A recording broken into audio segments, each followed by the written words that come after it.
Tuesday. So now we have Wednesday and Thursday, pup. Huh.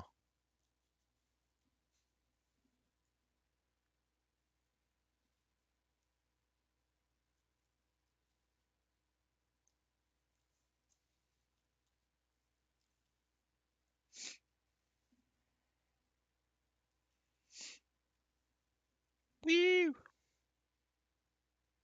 Huh. You're gonna make me sad, pup. What is that? Oh, Halloween mask. Why don't I have any volume? Oh, okay. 1 second.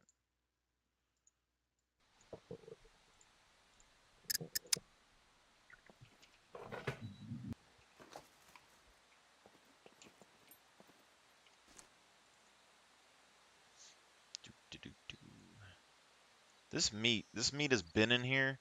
So everyone told me that this stuff doesn't, the cold doesn't affect the meat, but I swear it does because this has been in here for a few weeks now, and it's still 90 something percent.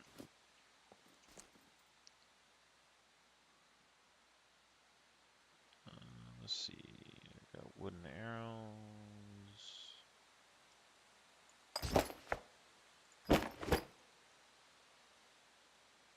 Okay, that isn't what I was expecting. So this bag's full.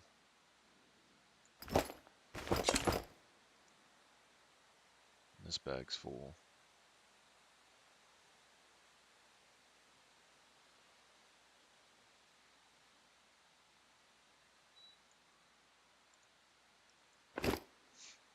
Okay.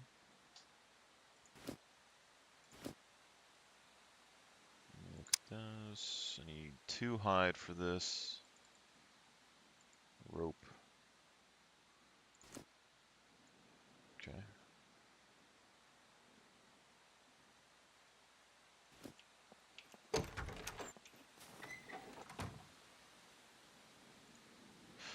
Oh, welcome back, Splash. Oh. I did go and watch a little bit more of that, the .8 video that Luthias was doing, but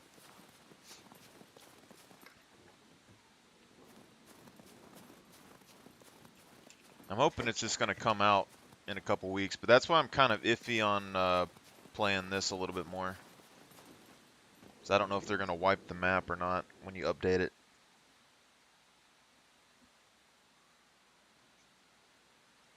Are you still at work right now?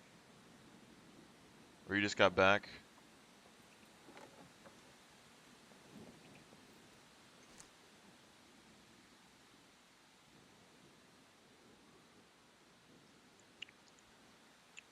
Dude, you need some work-life balance, my friend. What do you do?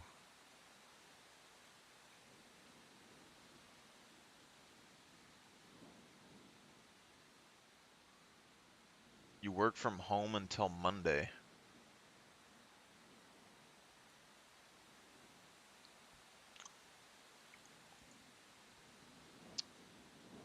I mean, I guess working from home is kind of nice, but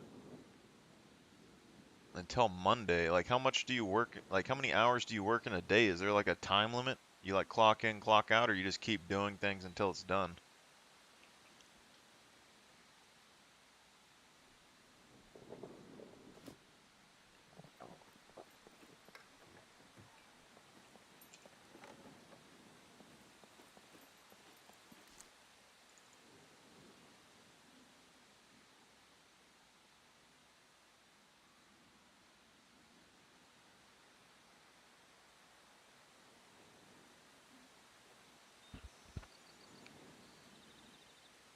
Software engineer.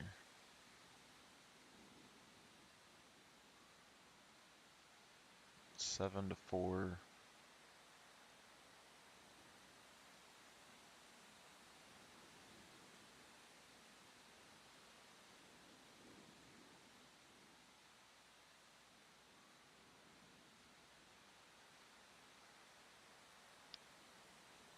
Sounds like a lot of hours. Like borderline unhealthy amount of hours. Um,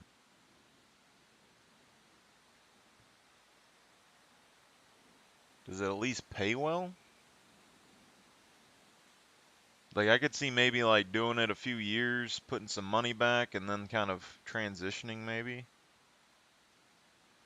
That's a lot of hours, man. I might lose my sanity with that.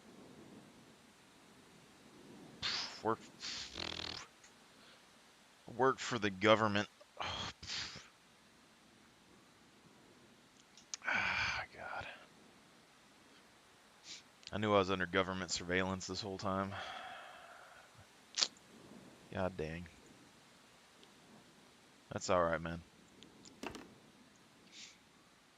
I can only imagine, like, so, like, I've worked at jobs where, like, there's policies and all that stuff, right? And it always seemed like it was kind of not working the way it was supposed to be on the paperwork. So, like, is the government like that too? Like, is it just like, are people assholes over there, or is it like pretty cool? You know?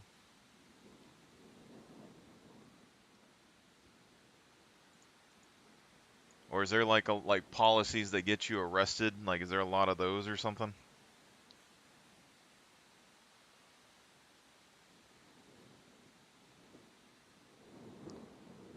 What am I doing right now? I need like I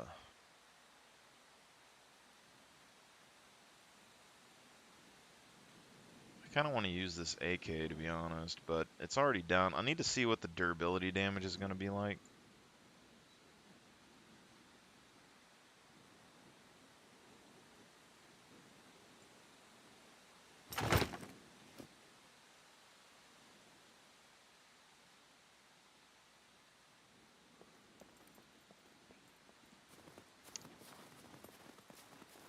Any company I've ever seen that has like compliancy and regulations, generally they always like tell you about it and warn you about it and give you all the information on it. But then like when you're doing the job, they're like, "Hey, get it done. You don't give a damn about the rules until you get caught." And if you bring something up, then they flip out on you.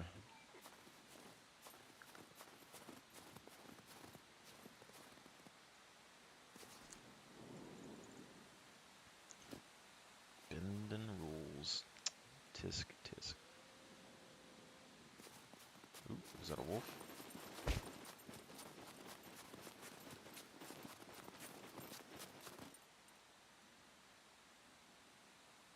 Thought I heard a wolf.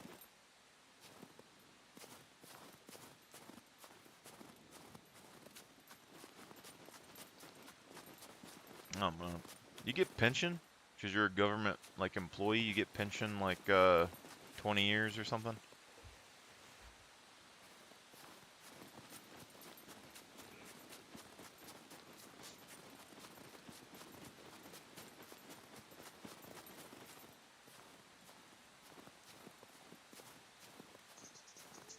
Don't.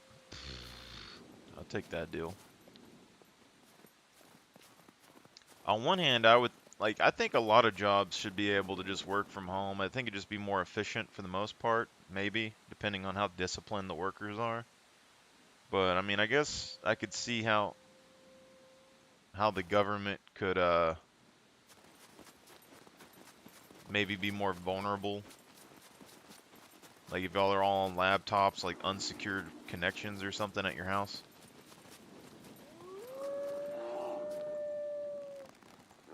Oh crap.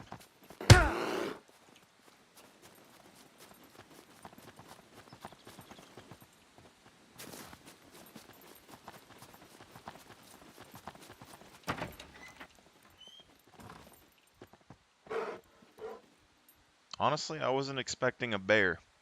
Um,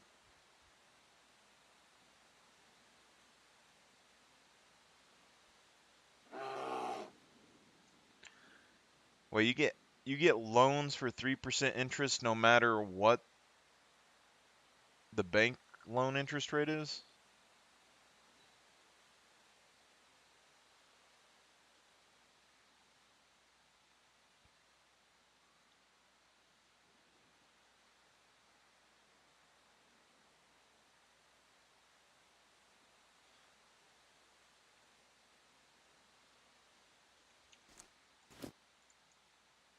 Look at a C2 bleed. Jesus.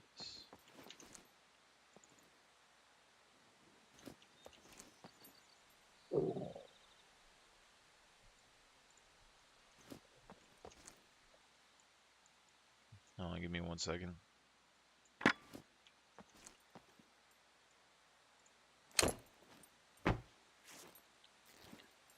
On one hand, I kind of like it. That's a lot of benefits, all right? Free insurance, which I don't use insurance right now just because I'm young and healthy, so I don't worry about it. But free insurance, I mean, that's a lot of money saved, and 3% interest on loans. I'm kind of split on it because one, if you take a loan out from this company, you're indebted to the company, and I don't like people being in debt because it kind of takes away your free will, you know? I just don't like that concept necessarily. Because people will do things if they get put in a tight spot, and debt is definitely something. But the other hand, though, 3% interest,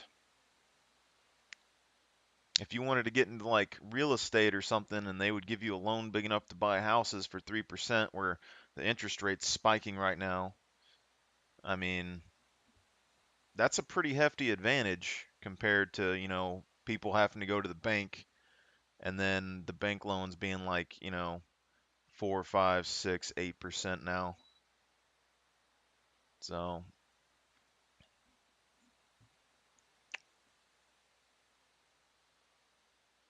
a little bit toss up there.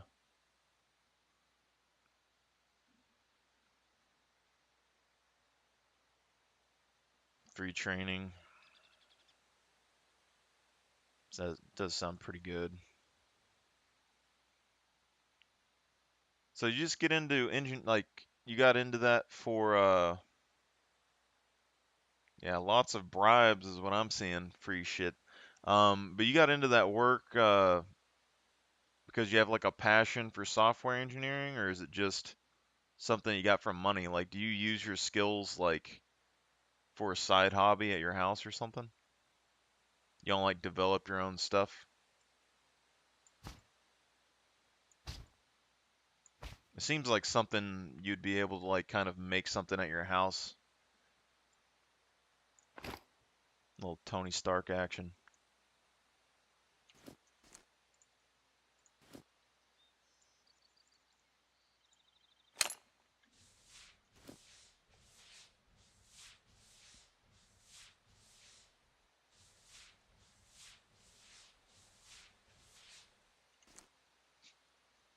So software development or engineering and game development are fairly similar.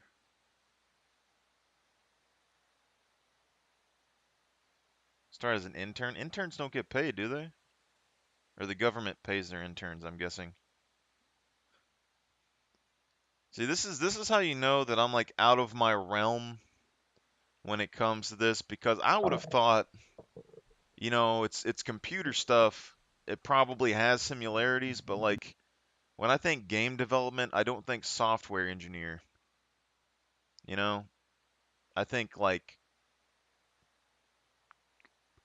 animation, developing buildings and stuff, maybe code like 1 or 0 to make the hand move or something. Software engineer, I'm thinking computer. Like you're making like an AI.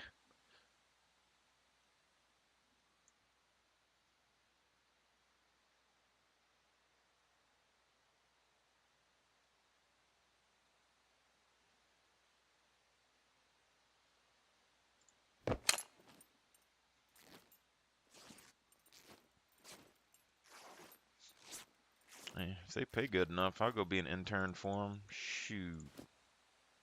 I'll get your coffee.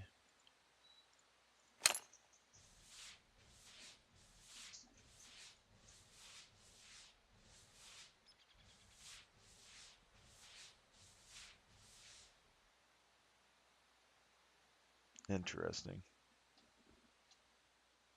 So you learn new stuff every day.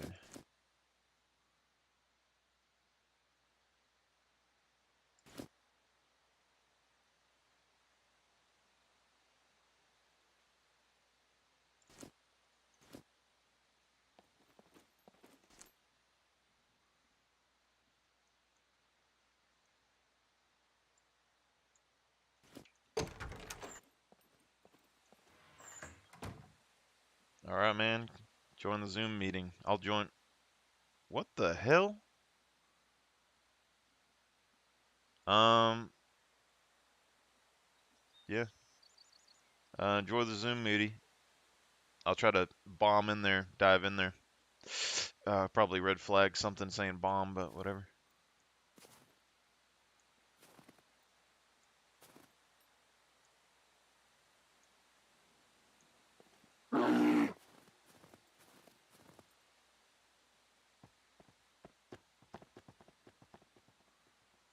Okay.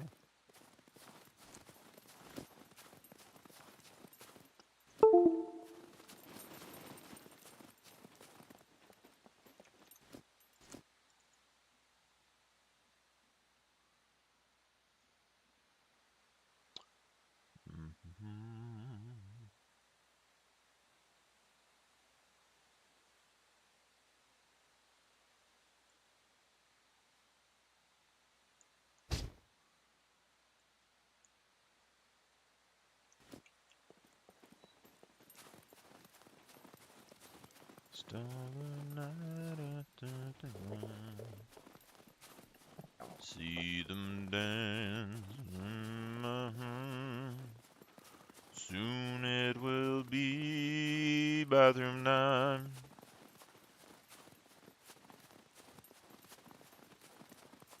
You better not shout.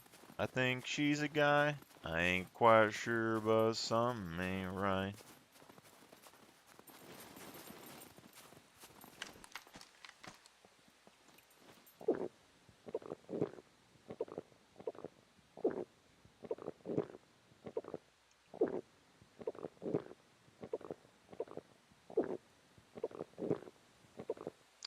I guess when you think government, you think everything's gonna be like super official.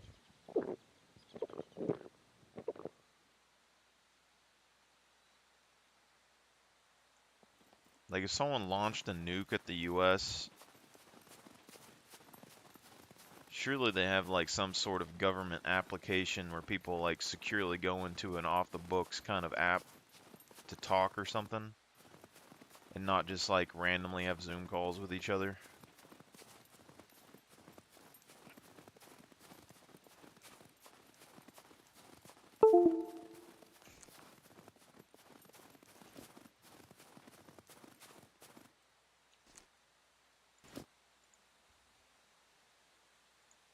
I need some cloth. I need some cloth pretty bad, if we're gonna be honest.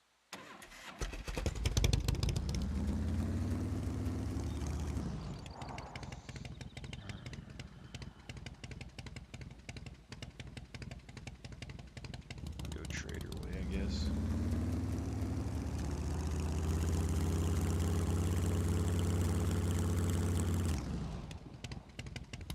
Actually, no, we'll go this other way. I want to see how much durability damage this gun takes when we shoot it.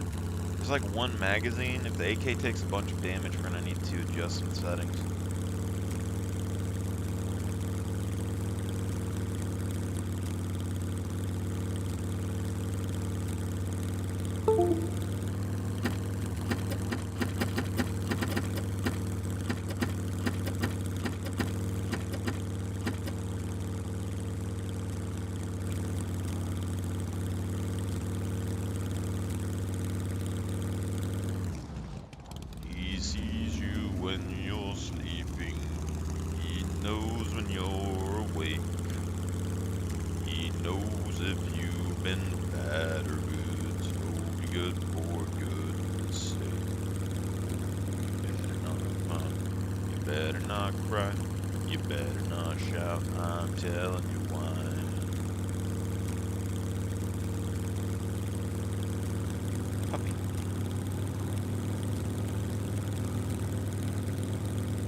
Scum is coming to town, saying Scum is coming to town, yeah. Scum is coming to town tonight.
I'm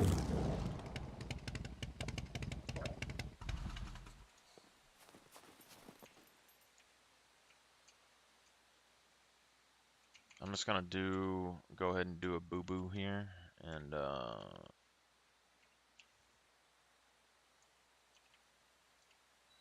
okay, mag, C, mag.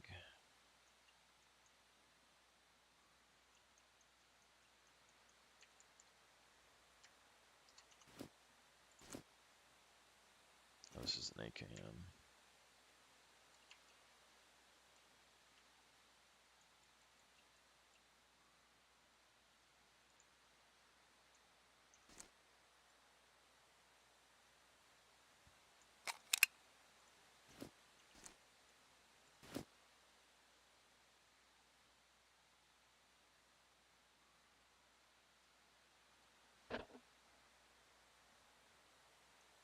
.762 by 39.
So we're at 84%. I believe this gun was near 100% when we found it, so it might be taking durability damage in the box.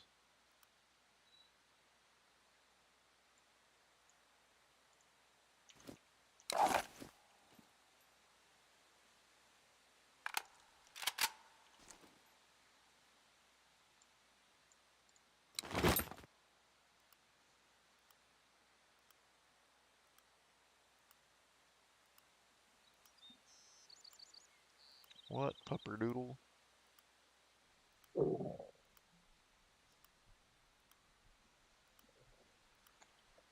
You're just trying to play all the time, huh? Where's your toy at? Where's your toy? There's one right there.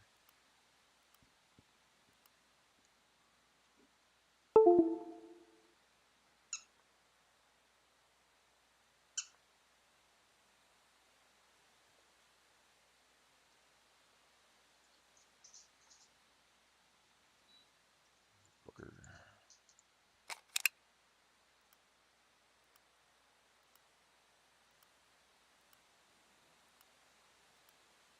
Good girl. Yeah, good girl. Yeah, good girl. Good girl.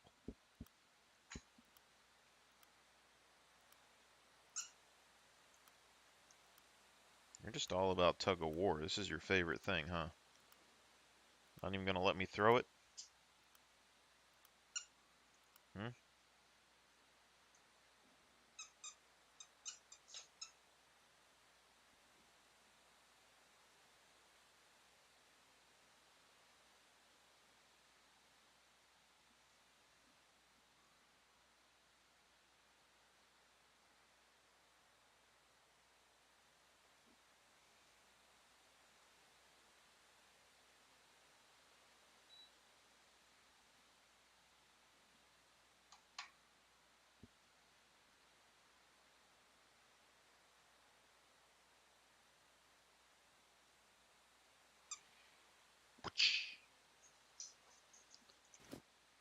Okay.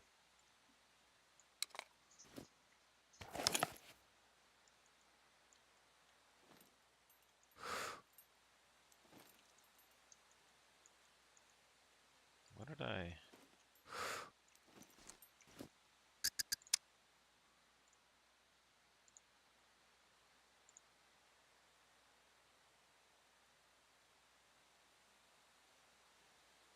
Shift left mouse.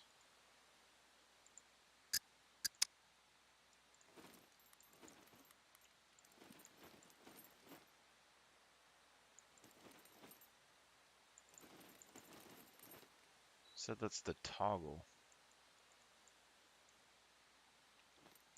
Huh?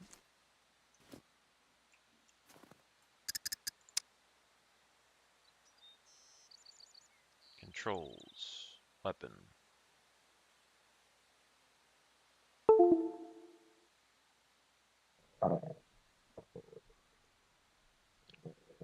Shift plus left mouse is check and toggle.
That's actually not gonna work. Hold up.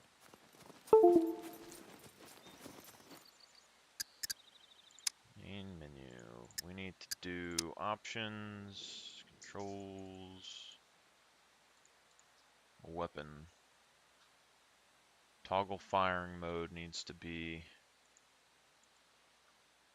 thumb button. Shift plus thumb button.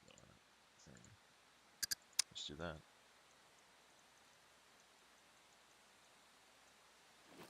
Alright, so this works, but toggling this isn't working now.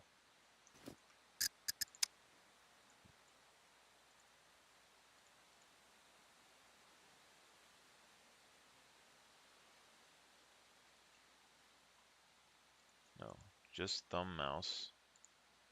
Apply. Back. Options. Controls. Why is this one shift plus thumb mouse now? Can we just do one of these that's just the mouse? Just the mouse. No changes. Shift plus thumb mouse.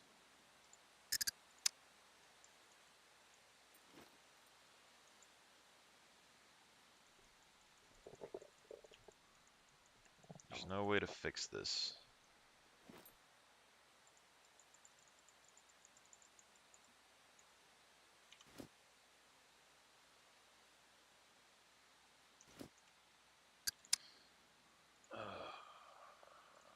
I need one of these to change, and I really don't need to check. I don't need to be able to check it, but I can't get rid of it.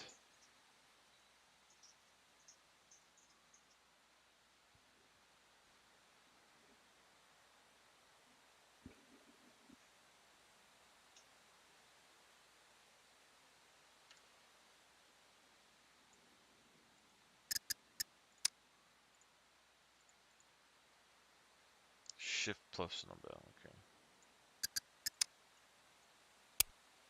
Alright, so that's good.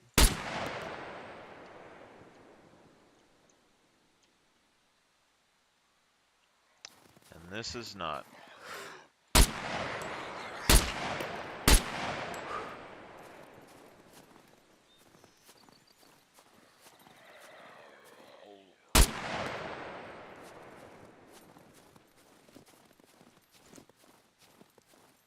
So you already lost 1 durability. I think I'm going to increase the durability on weapons.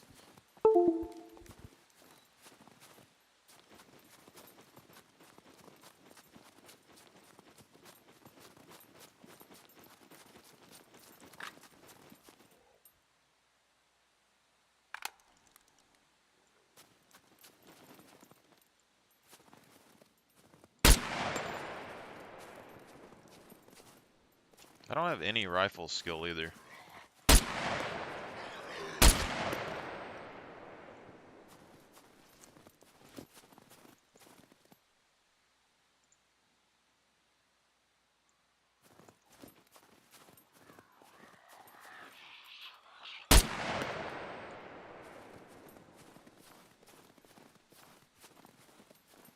Telling me you need rifle skill in this game, boy.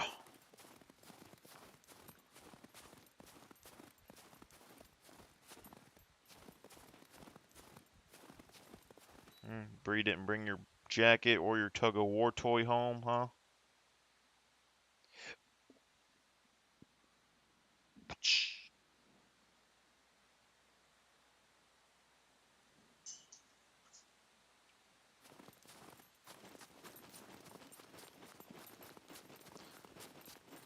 It seems like the detection radius for puppets isn't very large either.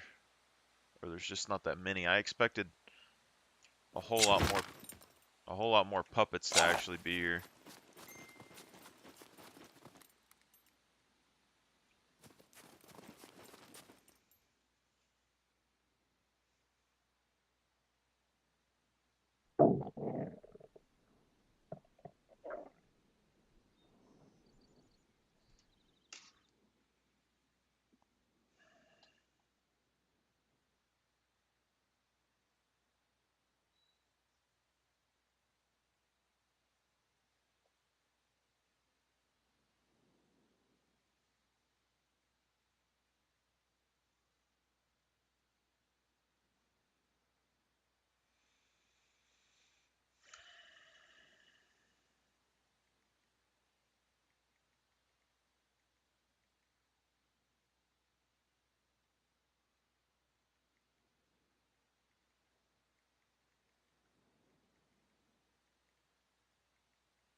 Pew pew pew pew pew pew.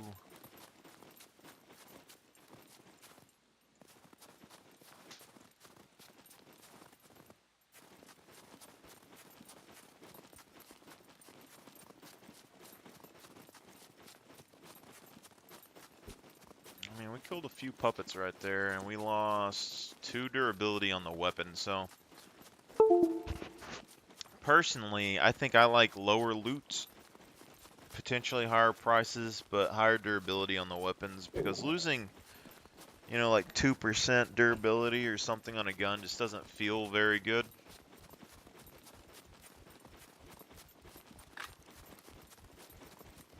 I want people, like, if they use this, I want them to know that it's a reliable weapon. Now, I would like the melee thing, the melee damage to still be similar. So if we up the durability on the gun, we might have to up the melee damage in the game, which I'm a little split on.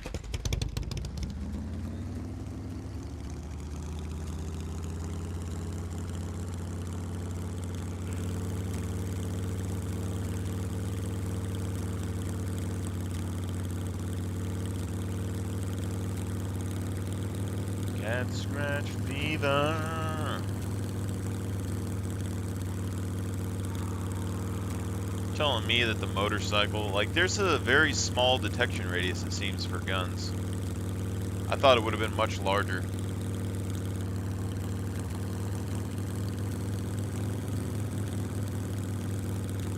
Did this, what we got?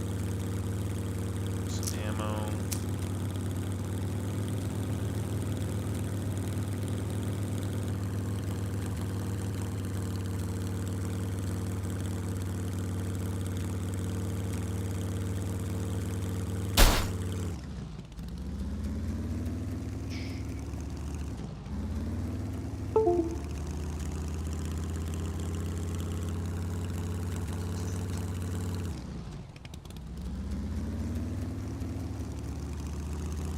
Feel bad because my puppy wants to play, so I probably need to try and figure that out here in a minute.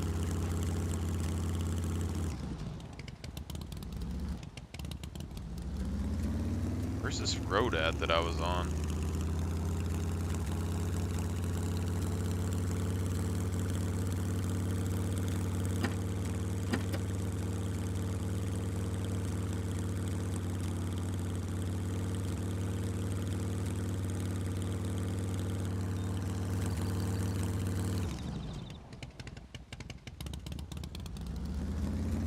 Fairly sure that hut was after the road I turn on, but I guess we'll see real quick.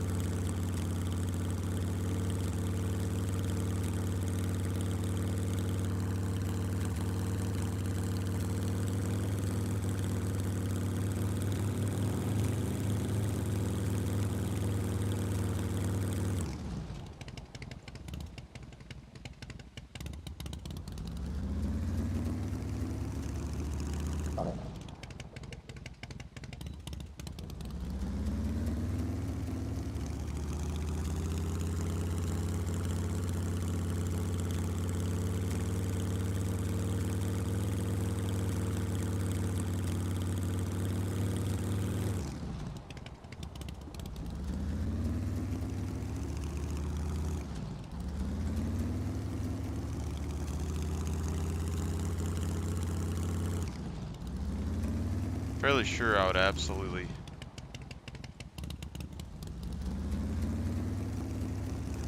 probably absolutely hate driving in snow like this with a motorcycle, to be honest.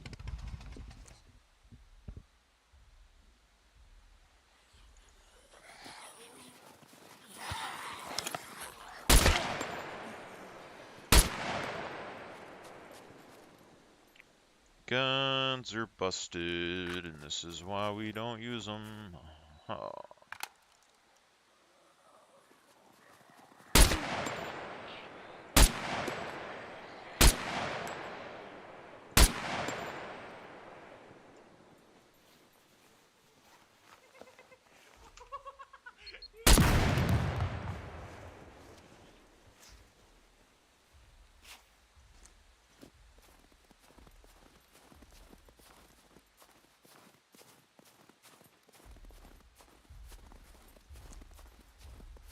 Look at how powerful this thing is, man. So powerful.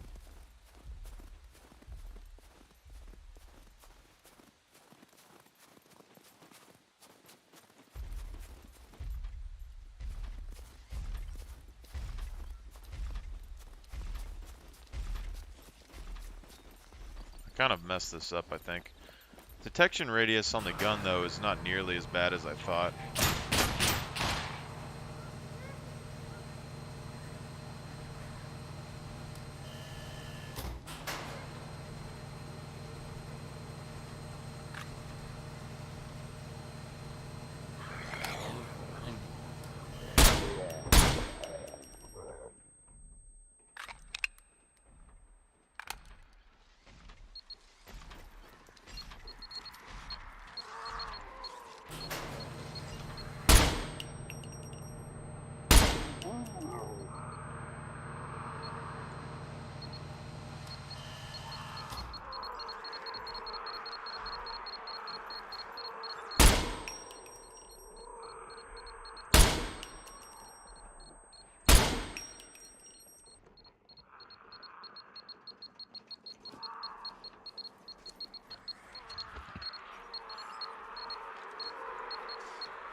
Just gonna wait for these puppets to go off, I guess.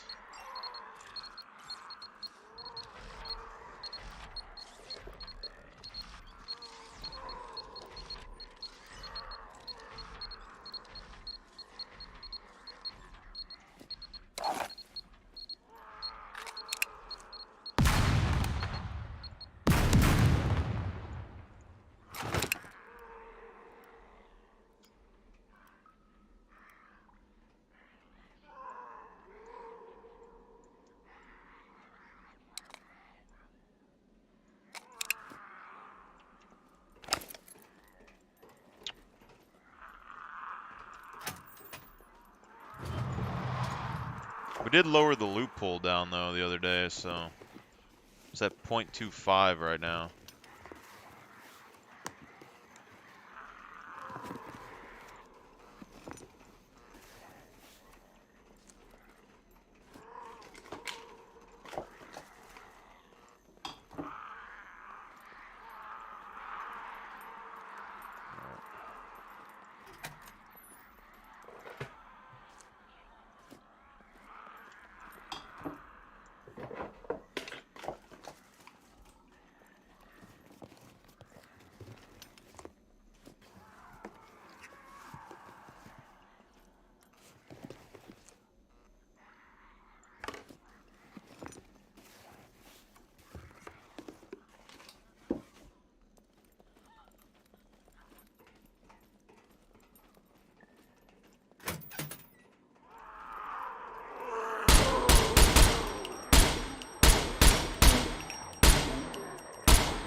Oh, welcome back.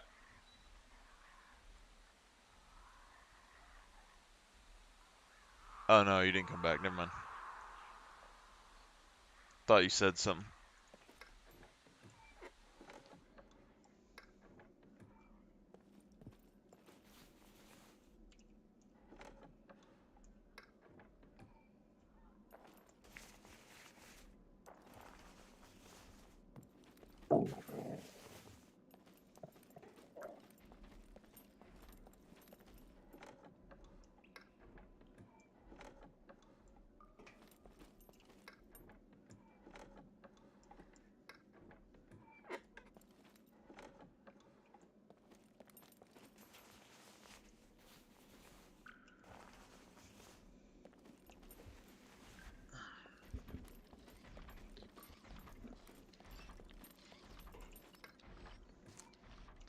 I think actually Scum's doing a really good a thing right here where they allow you to have so many options with your own servers without needing mods and things like that. Because a lot of games, like, you can make a game, but it's keeping players on the game, you know? And people get bored unless they have new content. And unless you want to make a bunch of new content, you could have different settings.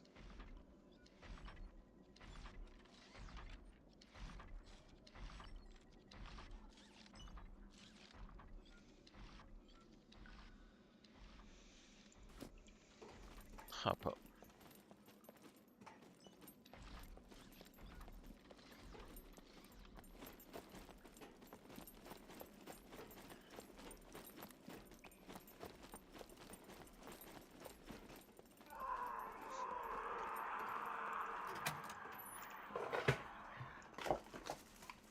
Oh, it's spawning right there. I didn't even notice this. Sneaky devil. Attack reload.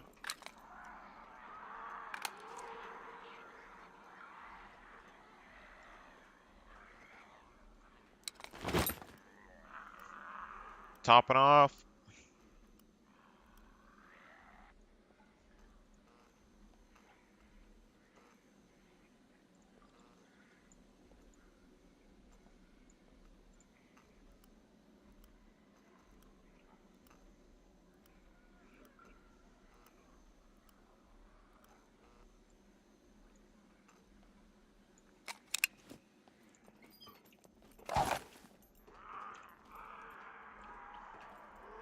Sweep and clear.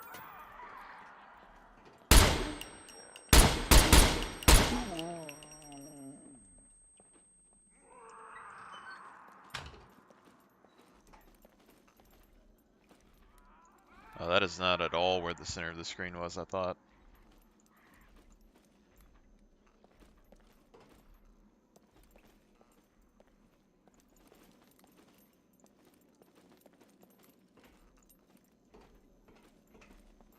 Okay, I definitely have to readjust my point fire because I have no idea on that one.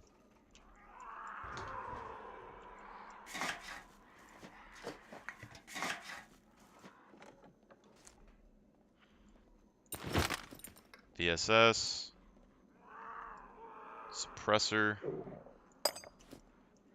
This is at 0.25 loot as well.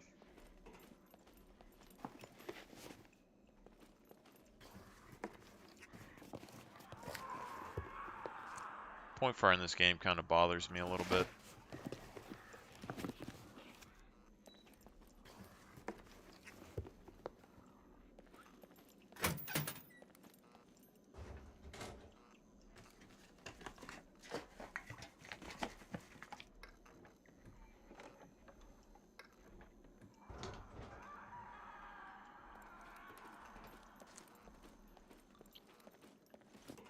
See, we're already at 77% durability on this.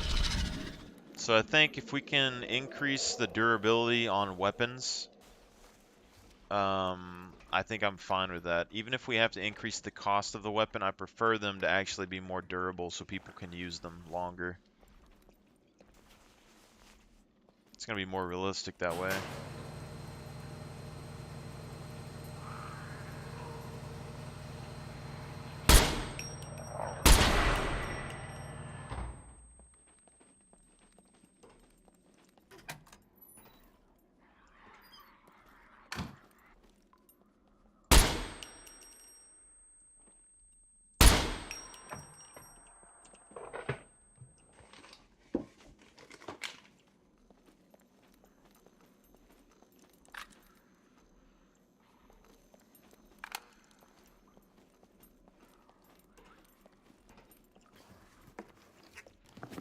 Now these bunkers should be respawning every 2 hours at the moment. But we've already just found a VSS here, so I mean, low loot and the like higher respawn times, I mean, I'm perfectly fine with what I've found. I need to heal this bleed that I have though.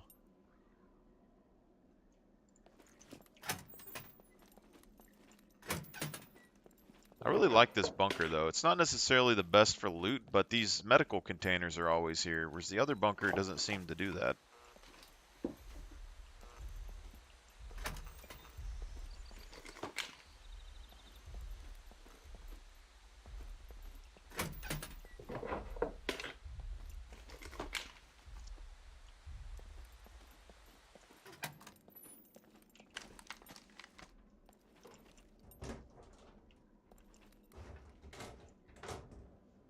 I don't even think I killed these puppets. This must have been where the bomber went off.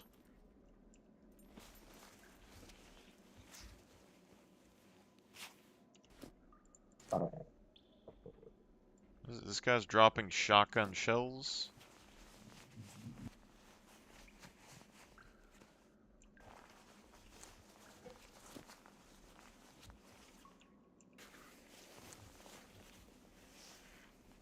Get a better helmet than we're wearing.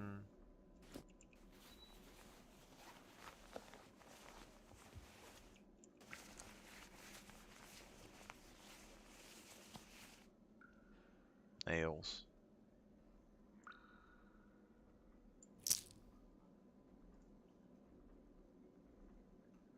I don't have a knife.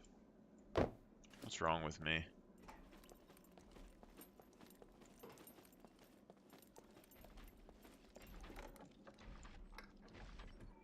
Oh, I guess this is a whole section. I just thought I thought I'd already been here.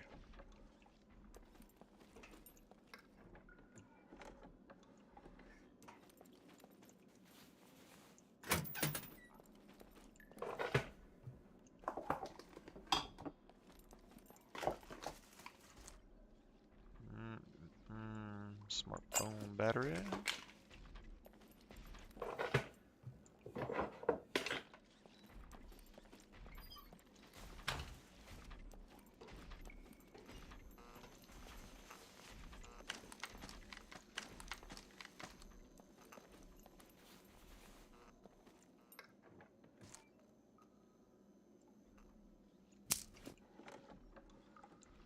Guy on Reddit was like, you're gonna ruin the game with the low loot server because I'm gonna have to search 30 containers and not find anything.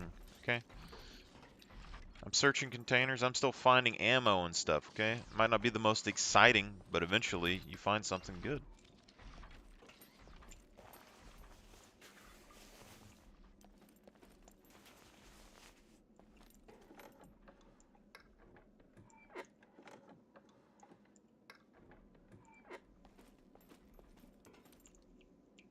I kinda wanna do a kill box though.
I don't have any demo skill or anything though, but I feel like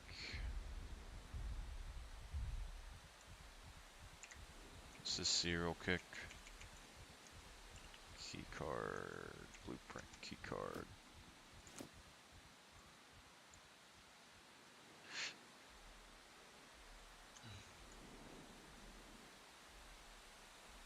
Kill box and A0.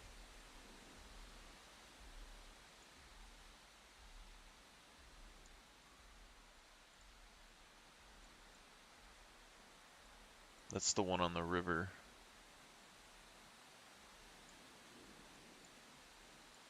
You can do that. I just want to see like what kind of loot you can get in the starting area. Potentially, maybe try and do a full box.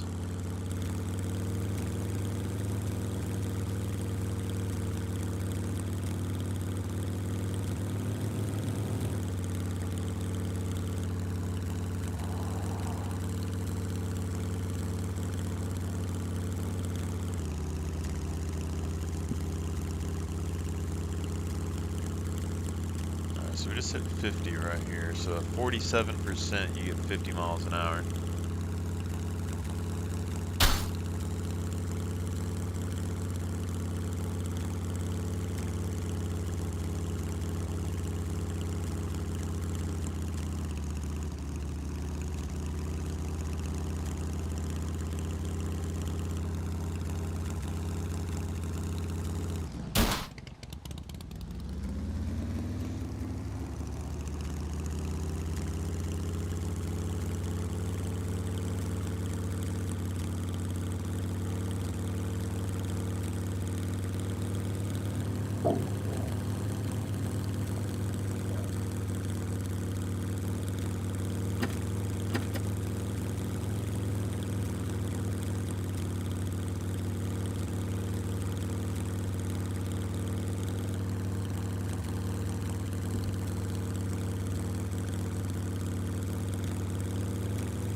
You go like right there, I think.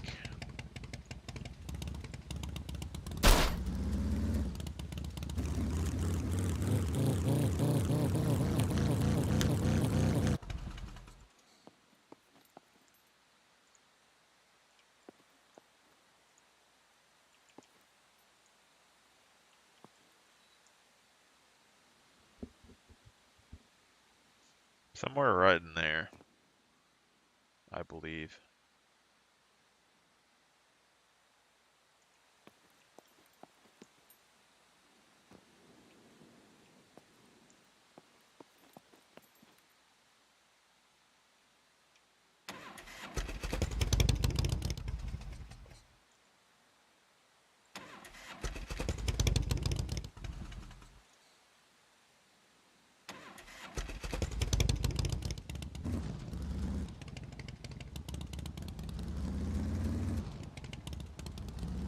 Need like an ultra settings only server.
don't know.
No idea what town that is. I think for this, we just go ahead and take a vehicle.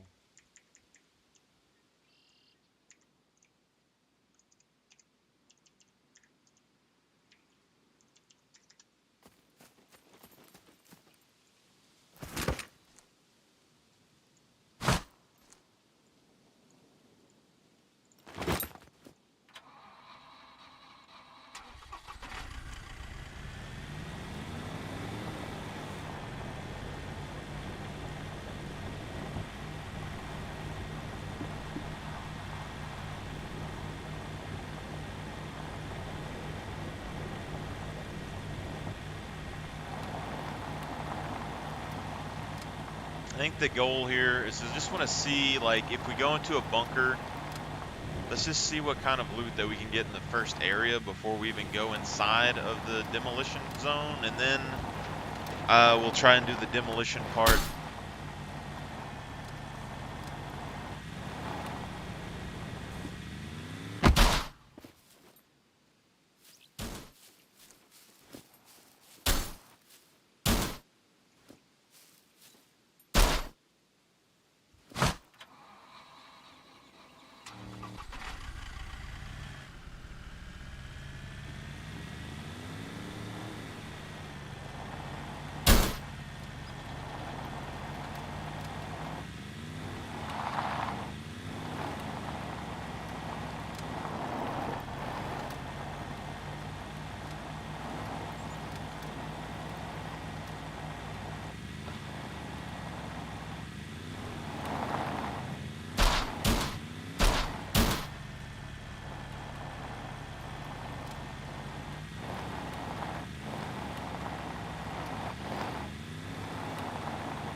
Still need to see how much damage a Palisade does to a car if you drive into it.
This quad is like low-key my favorite vehicle these days.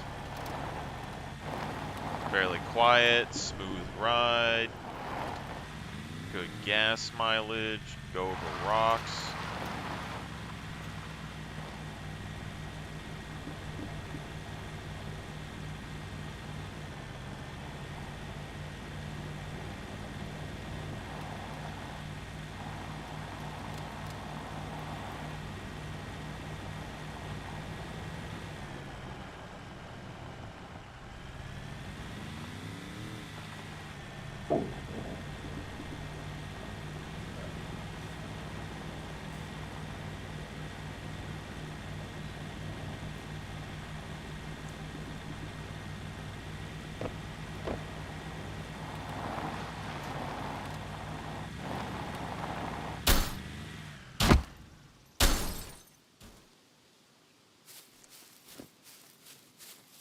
I have no idea how that doesn't kill us, but I'm not complaining.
We're getting fairly close, my guys.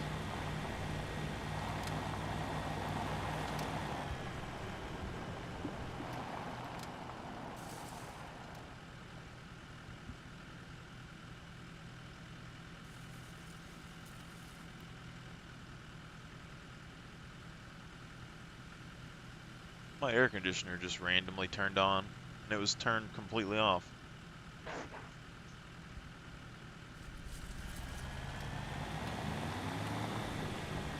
Doesn't make any sense.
should be fairly close, I think.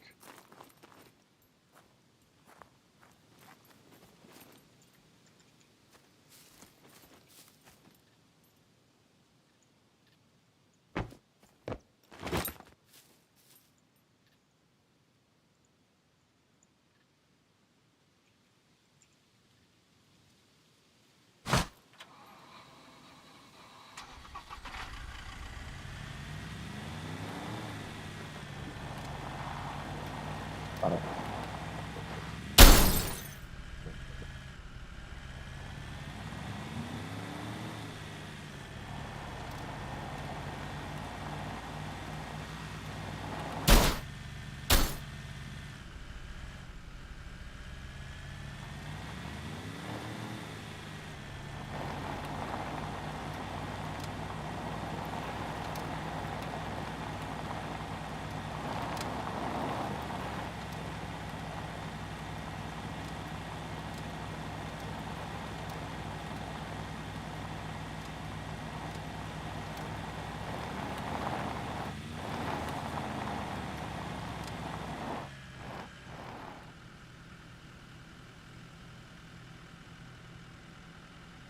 I almost feel like I went past it.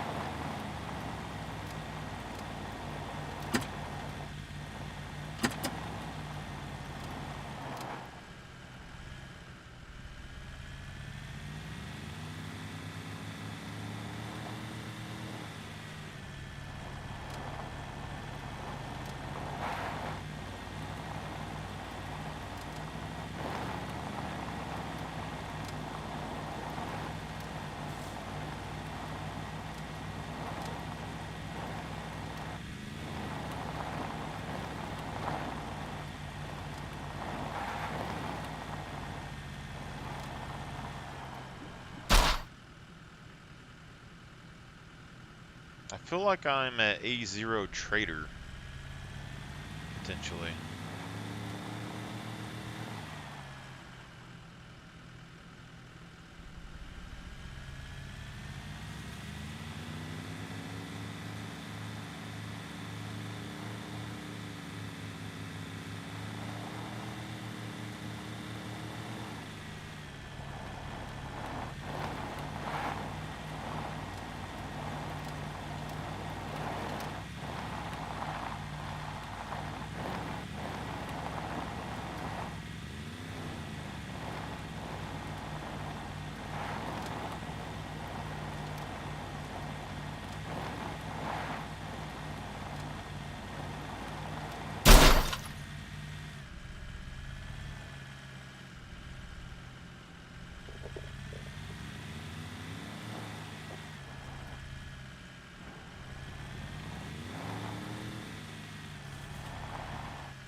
Yeah, we're on the A0 island. We need to go, like, east.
See, we were somewhere right here, I believe. We're probably getting close to over there, to be honest.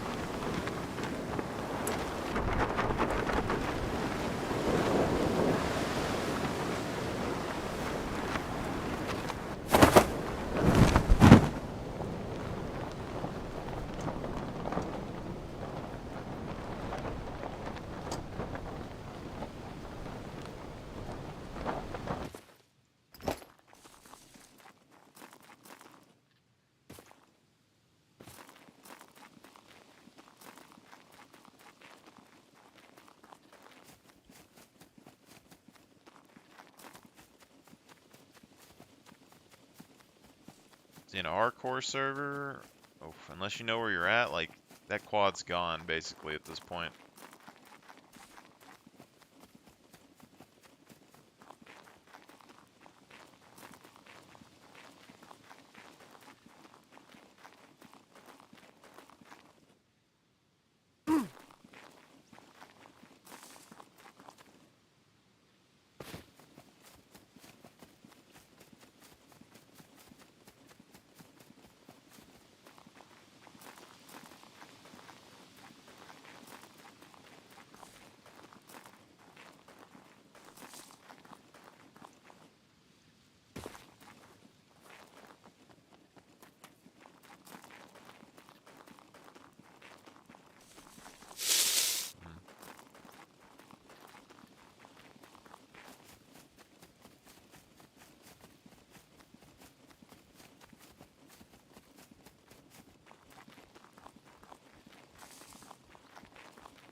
A3.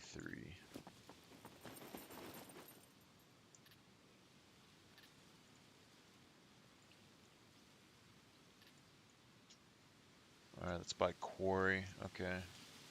South of the airfield. We got that. There's these.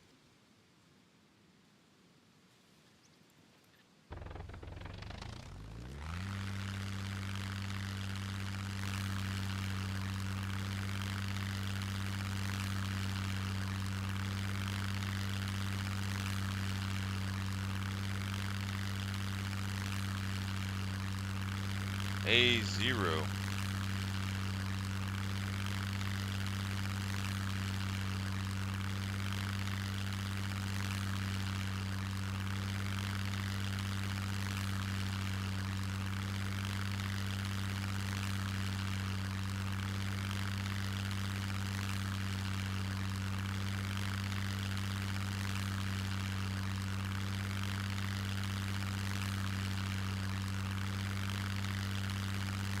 Anyone seeing a cargo drop anywhere?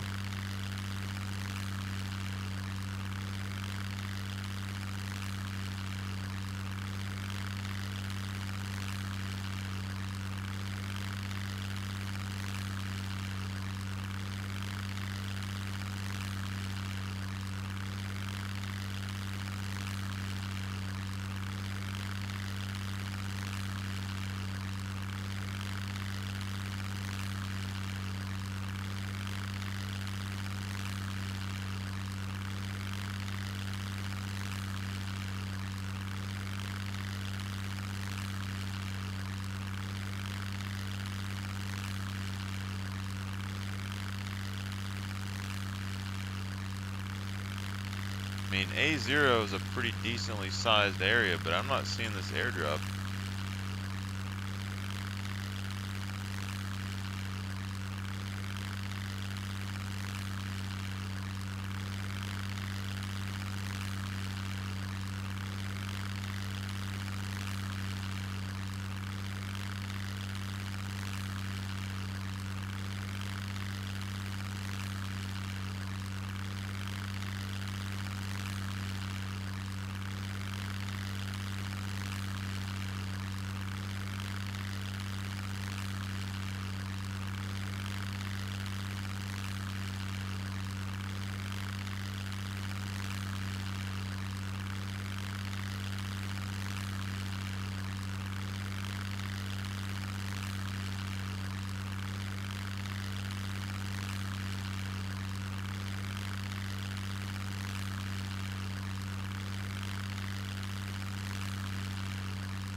There it is right there.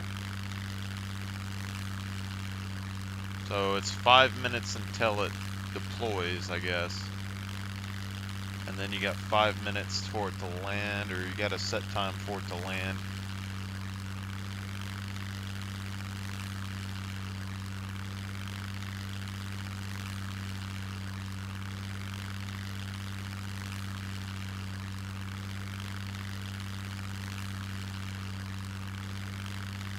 So that's over there next to the cliffside.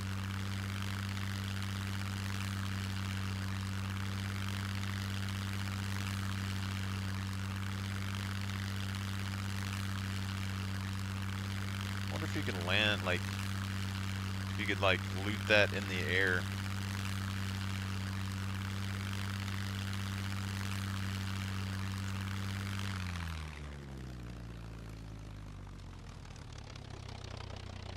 Here we go, fellas.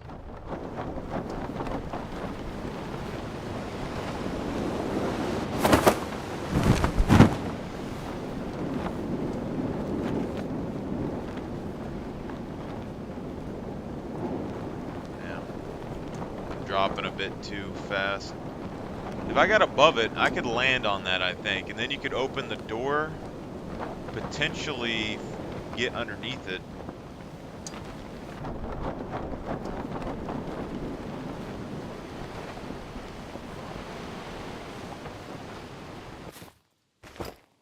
It's just landing in the street over here. That's interesting.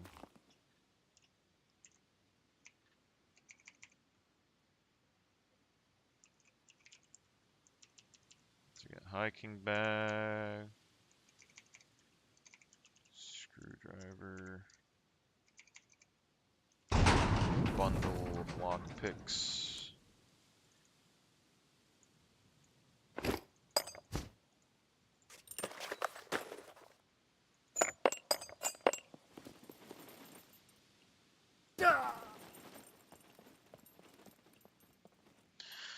So property of Tech 1. Okay.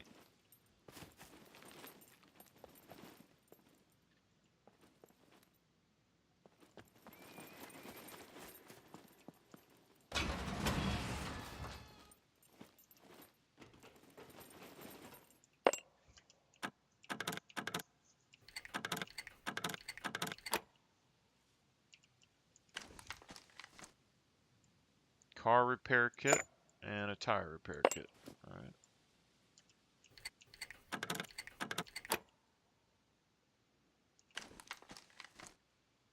A claymore.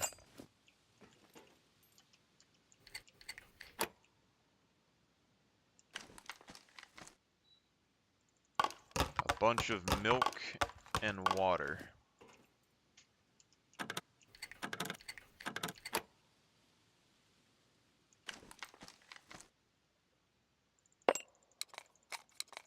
Full pistol attachment.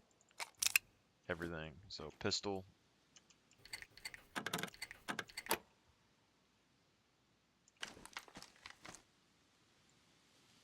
A wine bottle.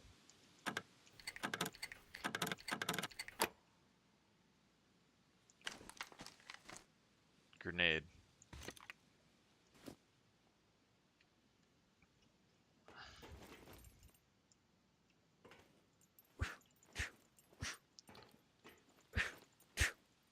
This is what's weird to me though, okay? Because this...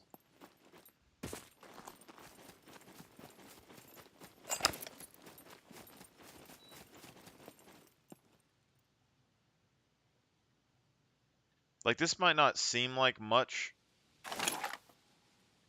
But I mean, this car repair kit, these are fairly rare. That's a few thousand. The milk and stuff isn't that big of a deal. The pistol is okay. I mean, you get almost, you know, a high chance to get a gun in the container would be pretty good. But this grenade alone is a pretty good find. And a claymore. So...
A3.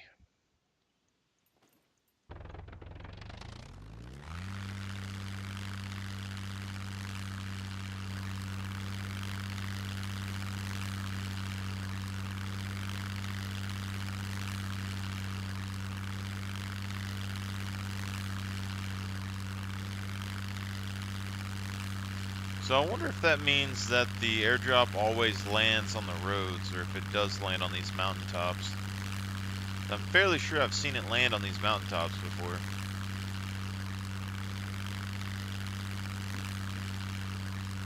I think it'd be interesting if that was what, like, the hunting stands. If they had the airdrops fall over the hunting stands, it would give them more purpose and potential payout for setting in an area for so long.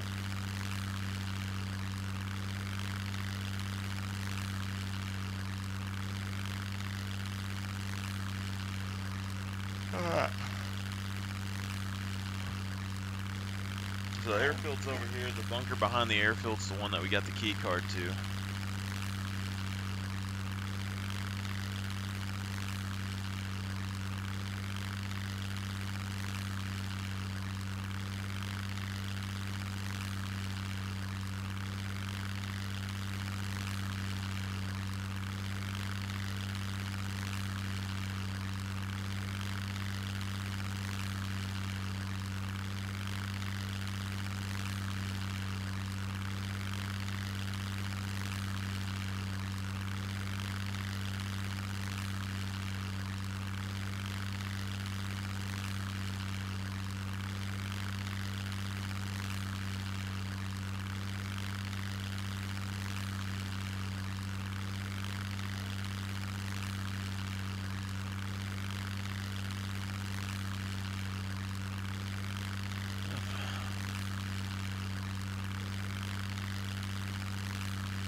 This is why I need to focus on getting really good at the plane at some point, because it's like one of those things that you can find pretty fast at the beginning of the game.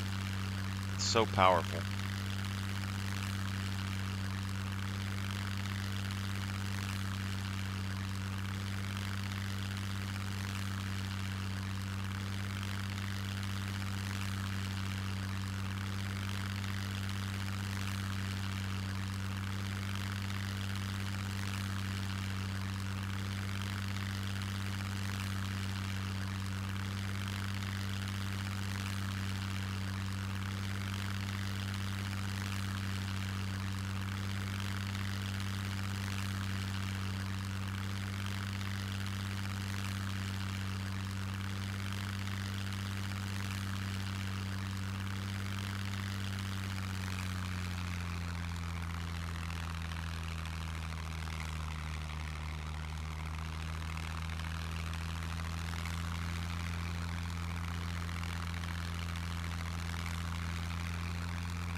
I actually really like this town and this hill, to be honest.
Oh, the puppets are doing damage to it.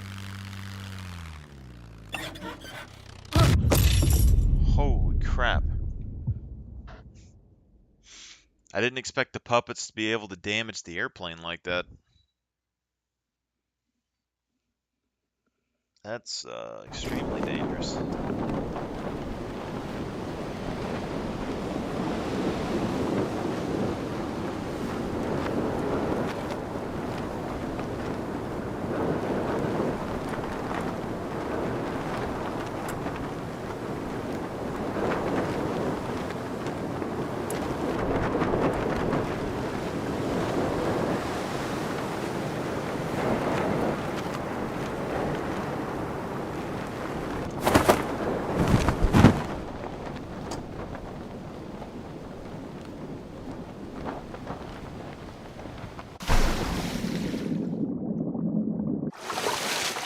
What the deal with that was.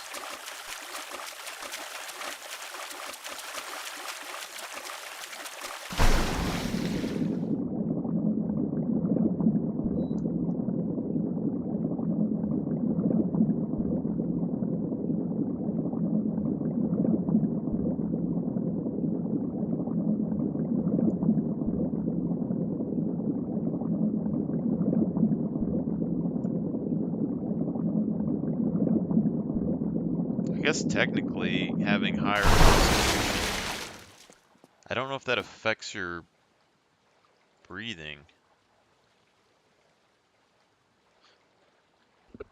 SPO, it's 100 out of 90.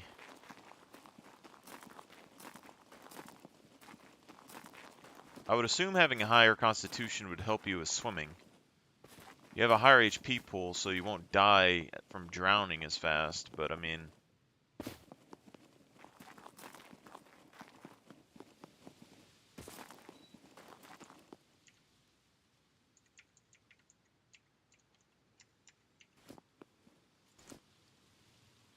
B0.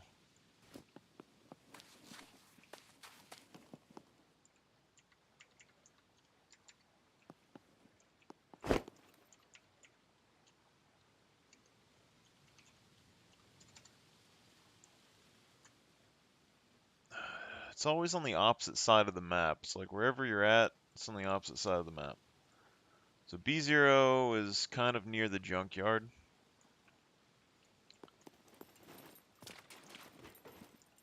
Alright.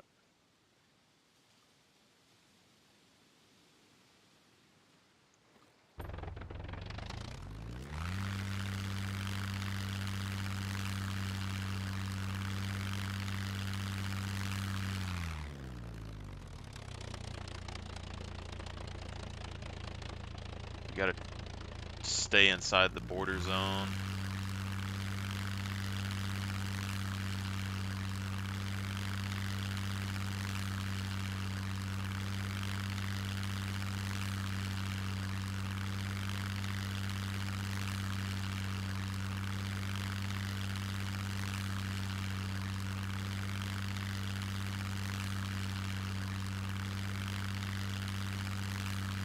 Kind of an interesting development, though, is that if horse riding is going to be an intelligence skill, then that means if you did 5 intelligence, you could take horse riding and, like, survival, for instance.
C2 Castle is going to be so much stronger with the new building system.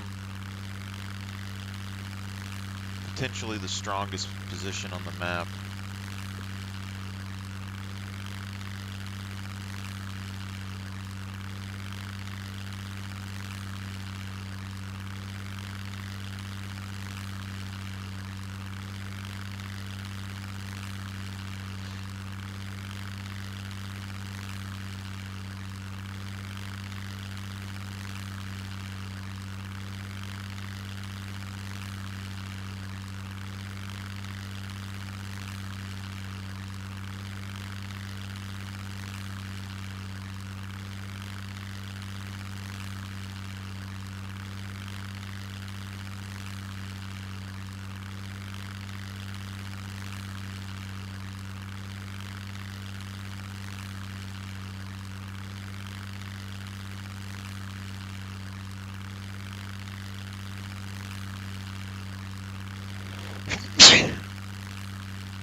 Why this plane does this, I have no idea.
Leave that to be the junkyard.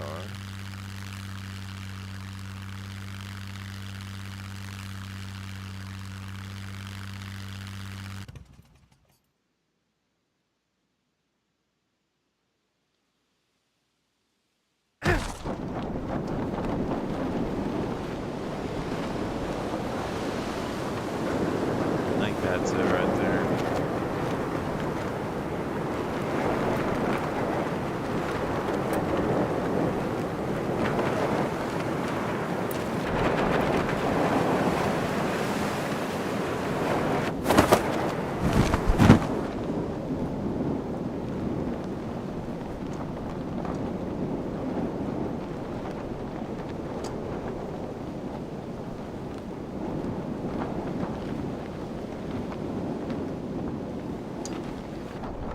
I have no idea where that plane went.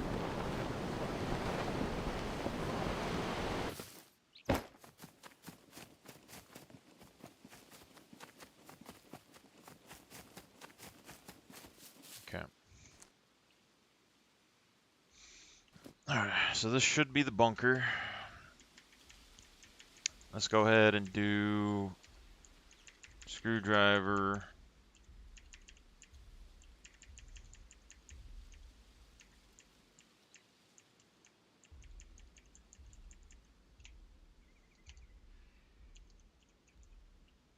Bundle of lockpicks.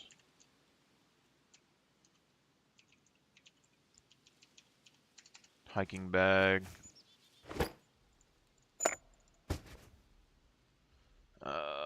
Then we need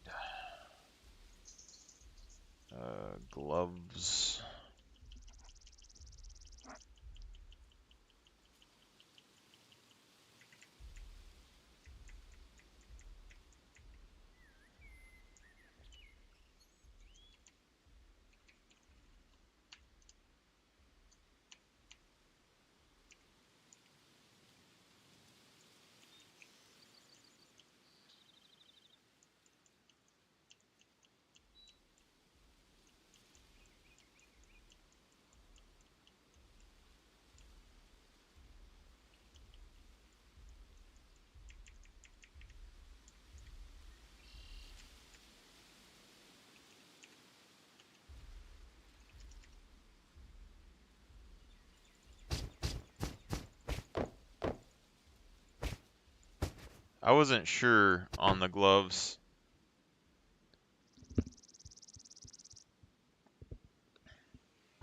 I don't really plan on lock picking the locks very well anyway, but I don't have any demo skills, so that's going to be the hard part for sure. Wire cutter, how'd your Zoom meeting go?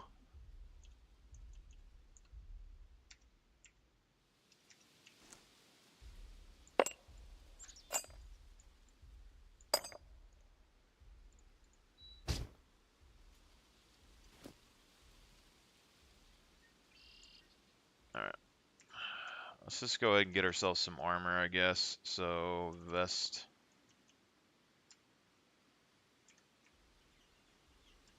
Vest.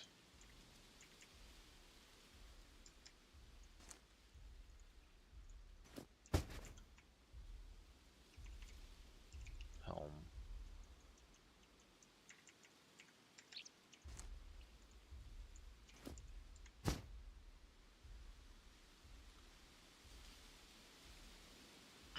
Hackathon. You're gonna attack the Russians? Hell yeah. Let's see. Let's just get a tier.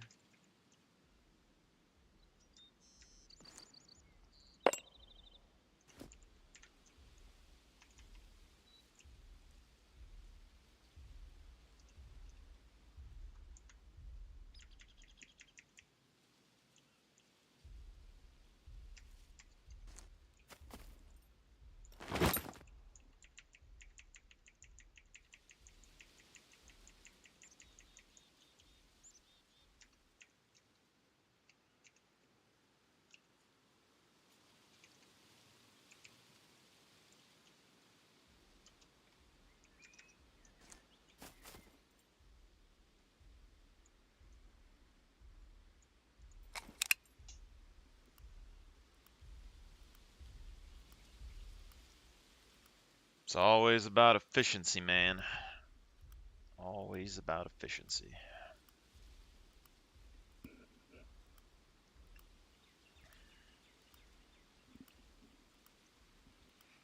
It's kind of a motto I go by with any job that I get these days, but I learned it from Taco Bell, man. You got to keep those times. You got to think about every footstep. You got to think about every motion that you do and when you're reaching for stuff. And then you got to get it down to a science to where you can kind of not even think about it anymore and you just go on autopilot. And those little tenths of a second add up throughout the day, and that's the only way you can do it. And then that's the efficiency that we need in our programs. All right, those little tenths of a second, just taking the fluff out. No downtime for AI. No downtime.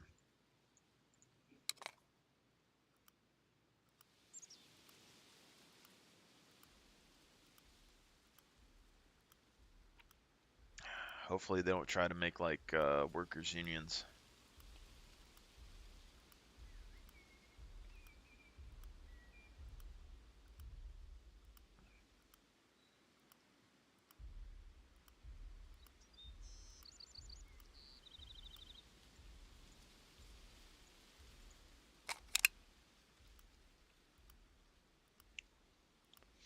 So here's my question, okay? So like for fast food, for instance, I'm gonna take Taco Bell for an example, right? At the end of the day, you got to go about and count all the supplies and stuff, and you got to put it in the computer, and you got to clean and all that. But if you did little bitty parts of that throughout the day, by the time the end of the day came around, instead of wasting like 2 hours trying to do everything by yourself, one person could do everything in like 15, 30 minutes. So is there a way to potentially program something to kind of do its end of day functions throughout the day to kind of preemptively get it done, you know? Or would that just like mess everything up?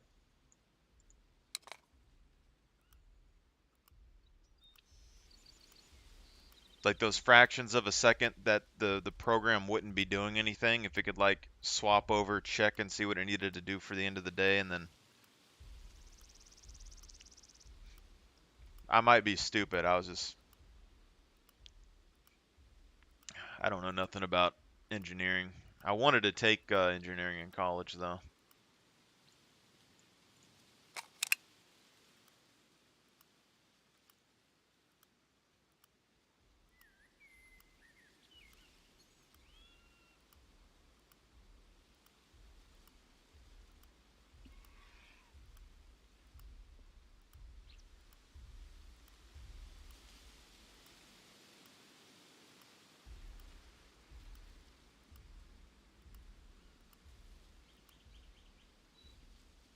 Hmm. See how many things.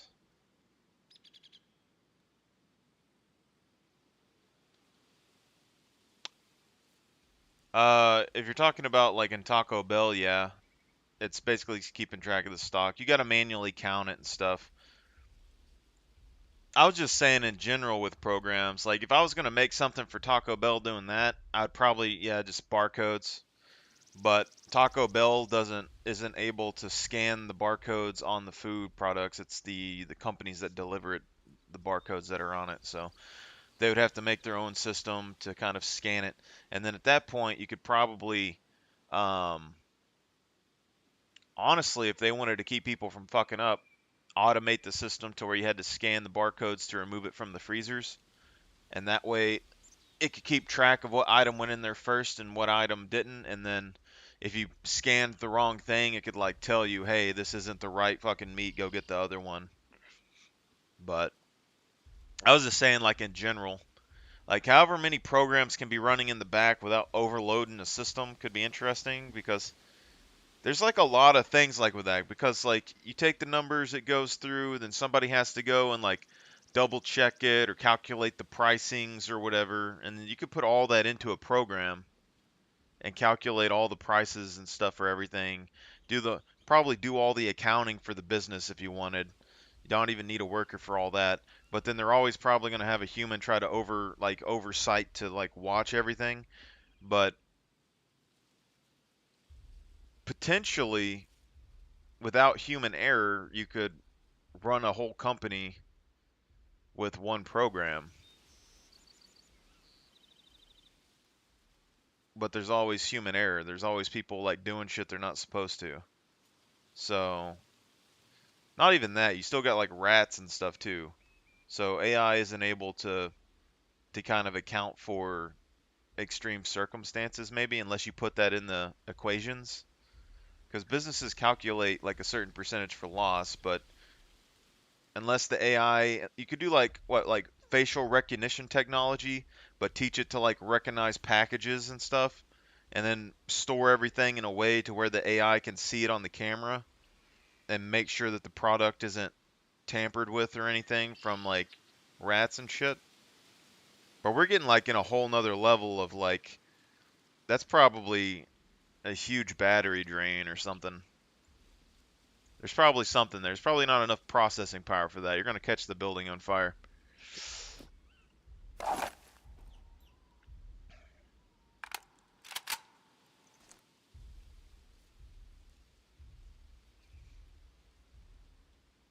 I really wish my college had engineering though.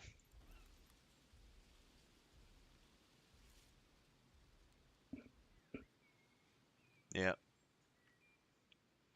Well, it's kind of like when I was in college when I did accounting. Um, it took me 8 to 12 hours an assignment in accounting to get it done. And there's people that just went and paid for a program. It was like, 30, $40 a month or a year or something. I don't remember. Might have been a couple hundred.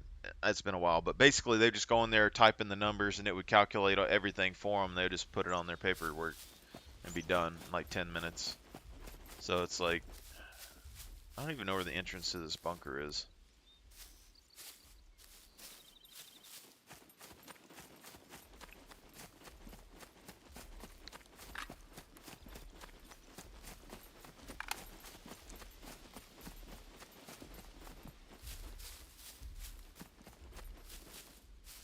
It has to be like right there.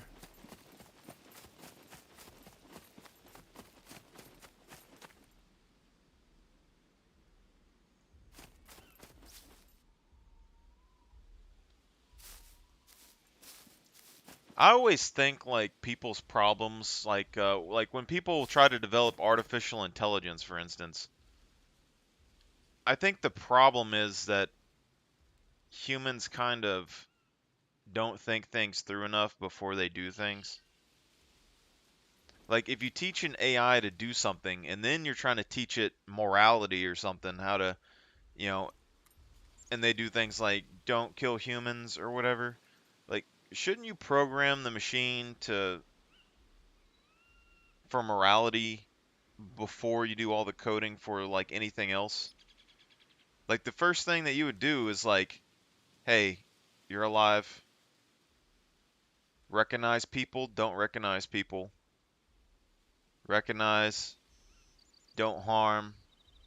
But like I wouldn't just put it like don't harm. I would program like empathy towards people, you know? Like do what you can at any point to possibly help a person. So every single check that you have for every program that you do, you double check if it's helping the person or causing them stress, anything like that.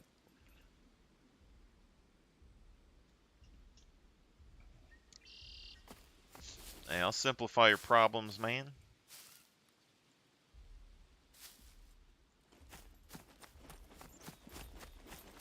I just don't have the coding skills. All right.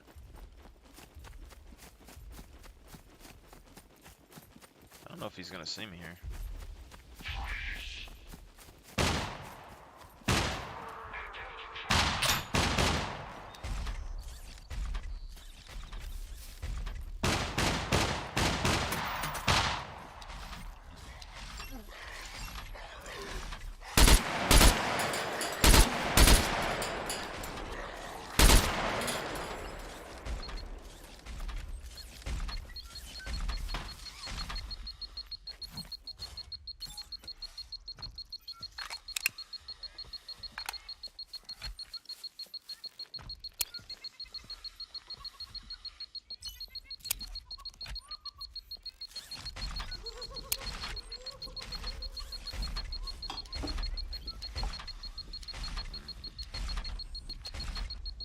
This isn't really the best spot in the world, to be honest, but um,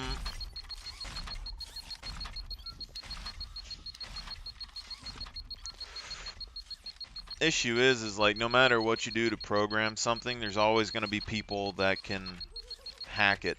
So you'd need some sort of safeguard where it would fry the machinery if they tried to do anything with it. Yeah, because the thing is too is like if you program morality into a machine somehow, what if a person wants to kill themselves or is like in a lot of suffering, right? Or there's like indirect things that the robot might not necessarily consider.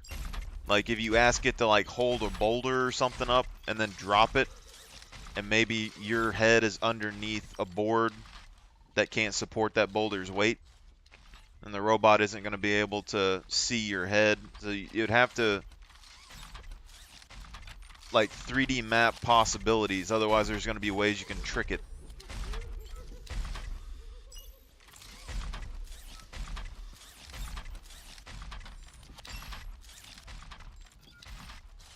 So I would almost say that anytime that you give it an input for a command to do, it needs to have like a visual inspection of the area before it actually does the function.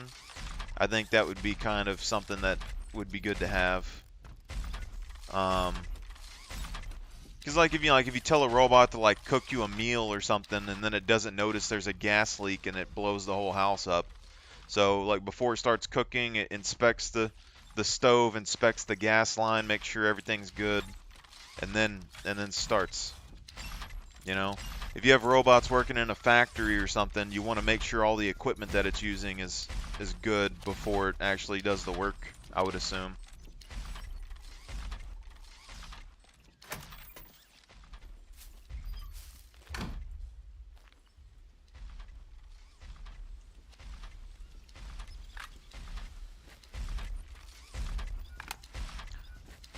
I took one semester of project management in college when I swapped colleges, though, and I was actually, like, I really enjoyed that, I think, but I don't really know how to get a project management position at a job. But I'm very good at asking questions other people just don't think about, which is basically what project management seems like.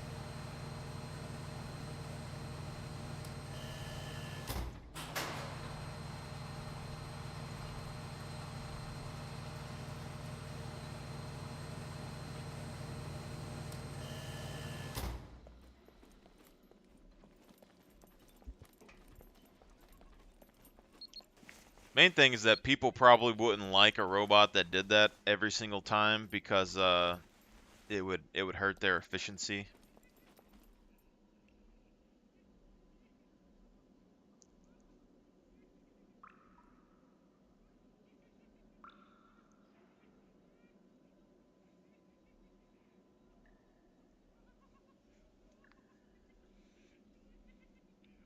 I haven't seen that game, but there's a movie called Mother.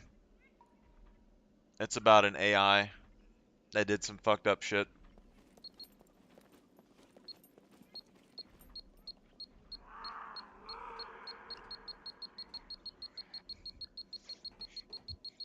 I just think that we should definitely put more focus on the morality in the machine than like what the machine is supposed to do.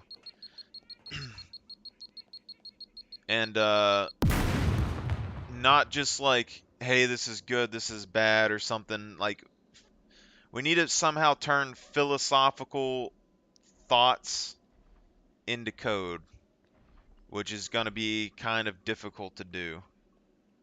But I think it's possible. You'd have to really, like, you'd need like Albert Einstein physicists and stuff kind of thinking about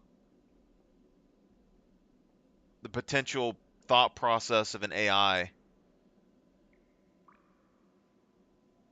Um, yeah, it's not like the craziest movie in the world, but Mother's called like it has Jennifer Lawrence or whatever in it, I think. It's about an AI that's like raising her ever since she was a baby, and like the whole world was destroyed, and it has like a bunch of like human samples inside of the bunker or whatever they're in, and they can't leave, and then stuff happens.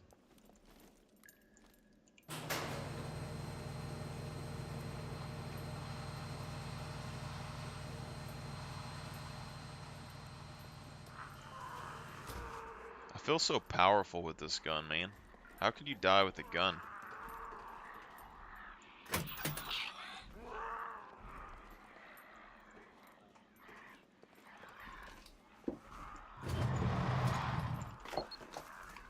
I kind of keep up with games, but I don't,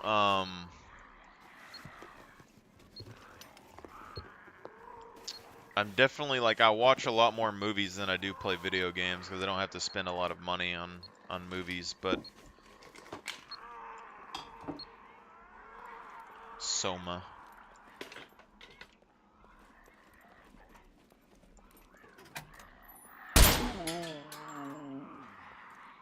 What the hell is this?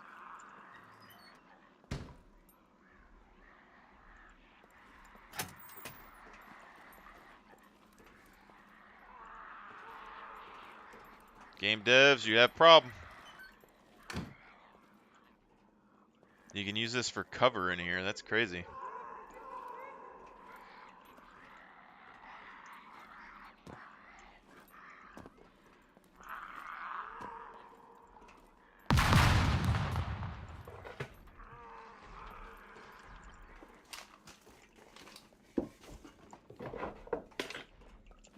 They definitely have, some decent AI movies that have come out. It's kind of like that Ex Machina or whatever, like that one where it was like tricking people, but it didn't seem like it was. It was so good. That's the other thing. I don't think that we should give robots the ability to manipulate, like to mimic human emotion. I think that we like putting facial features on these robots and making them be able to mimic like smiling and happiness and human emotion is, I think it's a no-go. Because let's say, so okay, so right now, you know, like Sophia and all these AIs that Google and shit are making, right? They make them talk and stuff like a normal person. They're having conversations.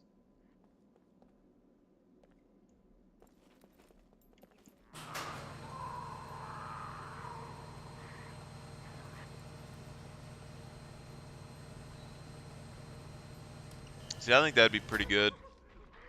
I might look into it, depending on, you know, how the game is and stuff. I might see about it. Um,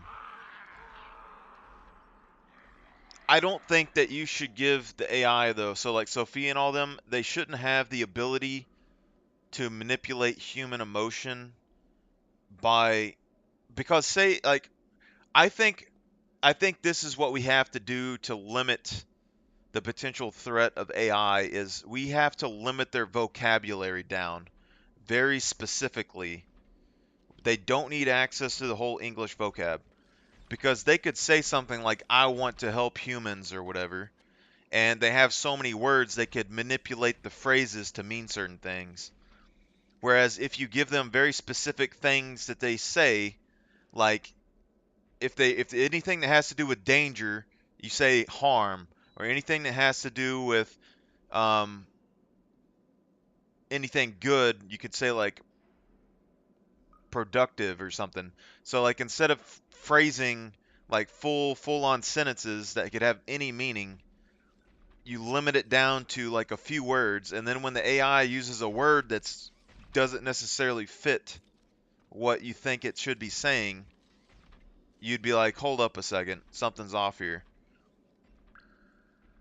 Because I think like giving it access to so many vocab words to make fluent sentences is just, we're jumping the ball a little bit too much here.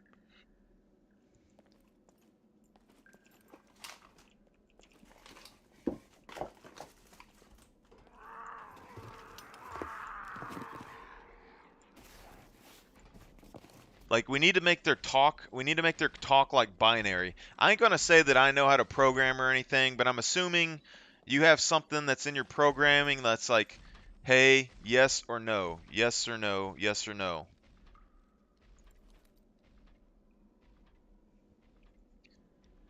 It's not necessarily going to be like a self-aware detector. I think it's,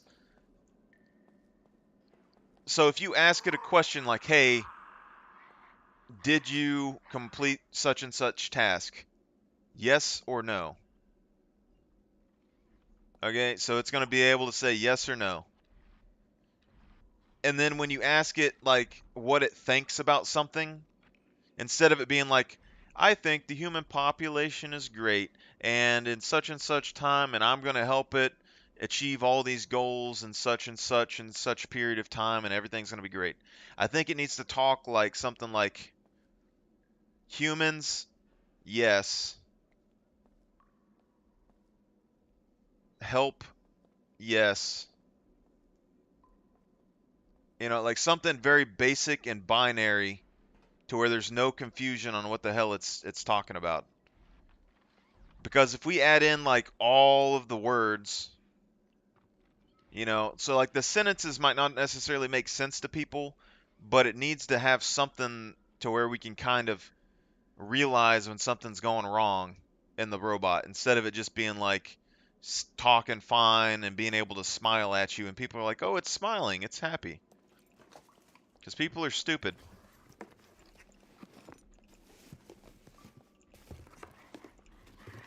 No facial features, simple binary language that like is like a self-diagnostic. So like if you had an issue with your robot, you could call into tech support and they would ask like, what words has your robot been using? And then like there'd be a checklist of like good words and bad words. And like if your robot happened to fall in the bad word category, they're like, hey, let's send that stuff in. Let's get this fixed real quick.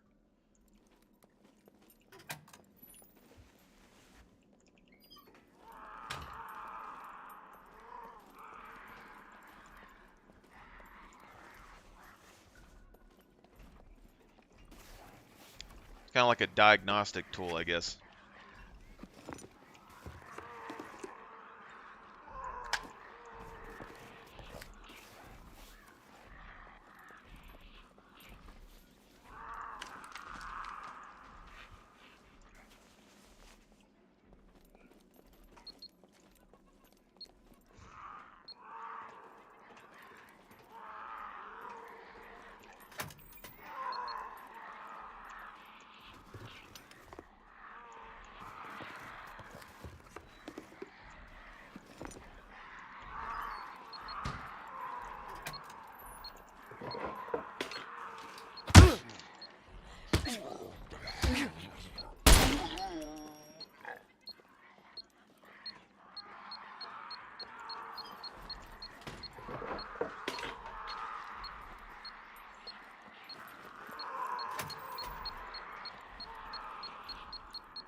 Why is there so many doors right there? Holy crap.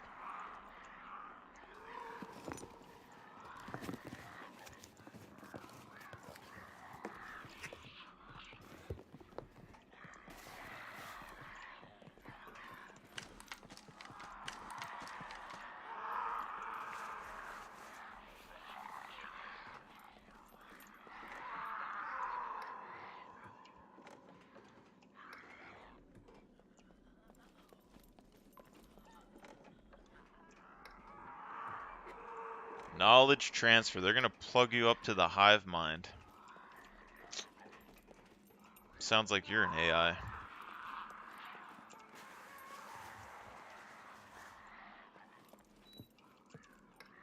I would say almost potentially don't even let the AI use like English. Make like their own custom language or some shit. Knowledge transfer though. You have like speakers that come in, like you have like Bill Gates go in there and talk to y'all. Presentation. It's always weird to me how like you go through school and they make you do presentations and shit, and then you go into the real world and you never get to use it ever again. But then like business owners and people that are like teaching other people, they use presentations. You don't have like some worker going into his boss's office with a presentation about why like work life sucks. Doesn't really happen.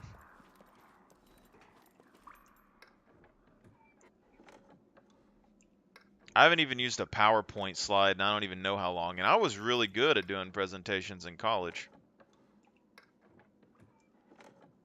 Although I haven't did it ever since because I had a marketing class that they kept failing me in for some reason, and I had no idea because I was passing everything. I think it was the discussion questions. I wasn't like I didn't know there was discussion questions, and so you failed if you didn't go to a specific website and do them. But I got into a fight with one of the teachers when we did a PowerPoint presentation over a restaurant. You're supposed to like be informing restaurant owners about something they can do. You're like advising them about decisions they can make in their restaurant. And I studied like Walmart and McDonald's and all that stuff. Went in there for my presentation and was telling them how these other companies are using darker color schemes in their bathrooms and stuff to kind of to make it seem less dirty and appealing to people. And they're kind of hiding stuff. And then the teacher was going off on me saying that do you not understand that you can't say hide? Like that's unethical or whatever. And I'm like, what they're doing is unethical. The wordage that use, like he's trying to they try to make you politically change your language to make it correct. And I don't do that. I refuse to do that. I fucking hate it. If I was the president or a senator or any, I hate fucking political speech. Okay?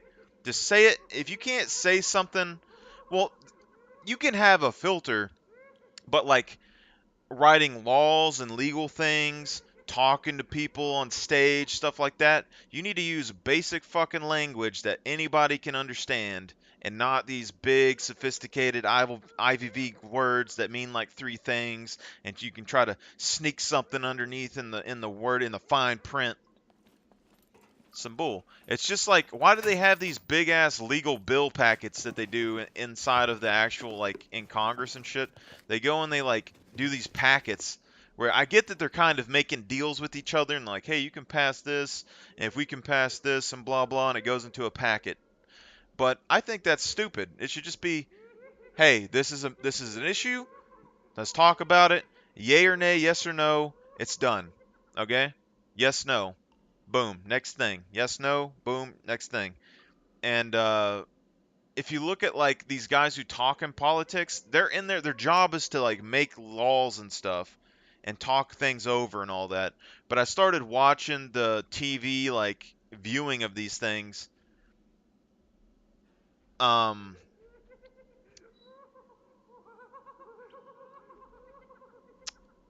why does every single senator like anytime they have something that's going on, they're trying to pass a vote, and they're like, hey, do y'all guys, support abortion or whatever? And then each and every single senator has to go up, try and make themselves look all fucking macho and politically correct and do a fucking 15, 20-minute speech, however long it is, even if it's 5 minutes. They all have to go and do a speech. There's like 100 of these dudes. None of them are like running their speeches by each other. 99% of them are like copy paste speeches. They all say the exact same shit. So it's dumb because every one of those people went to school to learn how to write papers and stuff a specific way. So they're all mimicking each other when they go and give their speech. And you can just sit there and listen to the speeches and you can like there might be one thing different from each of them. And it's a complete waste of time. Yes, no, do you yes or no? Is your state for it or against it? Boom, next issue. You're telling me that our senators and stuff are wasting, unless they have somebody doing it for them, they're wasting hours and hours of their day writing a speech for something that should be a yes-no answer. And then they're going to go up there and they have to rehearse the speech and stuff.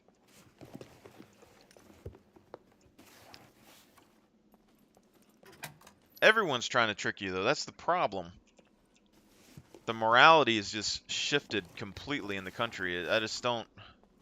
You got to go back to the basics, but you can't because it's already so far into the fucking ground. Oh, God. I'm gonna pop a brain vessel just trying to think about this problem. I thought of solutions before as well in the past. Because the main thing was like,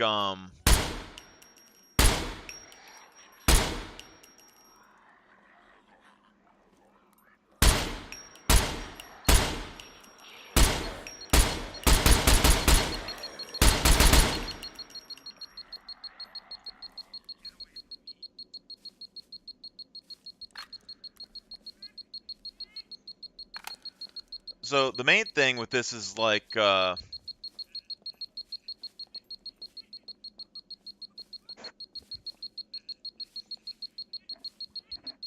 did a whole thing about this the other day, but like, so like lobbying.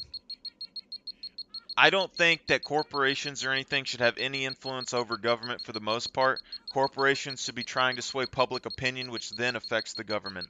So if we take away lobbying and stuff in Congress, you're taking money away from congressmen, which makes them more morally just because they can't be influenced by money. And also a big issue is like people with high levels of debt and things like that. I don't think should be allowed into high positions in government because high levels of debt puts leverage on the person, to then be influenced by money and other things. So we need people that are very solid in the government, and no one ever talks about finances and these things. Government officials probably, I would personally say, if you want to go and work for the government, your financial records and everything on you becomes open to the public.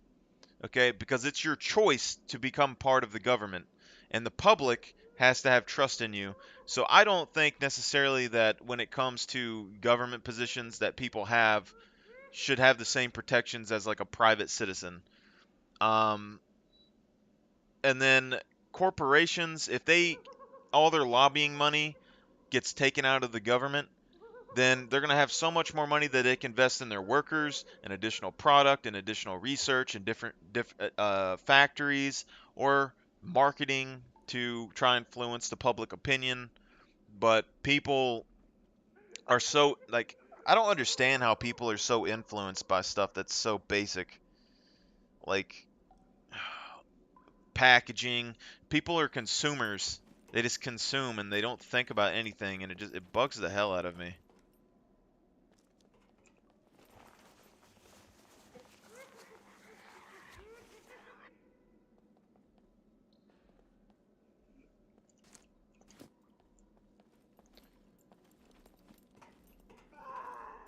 I mean, criminal, yeah, but like you don't see any politicians or senators that necessarily, no one talks about their finances for the most part. The president hasn't even had that issue, I guess, either, because they have all this political scandal with China and Hunter Biden and shit right now. So apparently they're hiding some stuff. And then also like government officials being able to like buy and manage their own stock funds. I think that they should have to like third party their stuff and investments so they can't use their political like advantage in the stock market.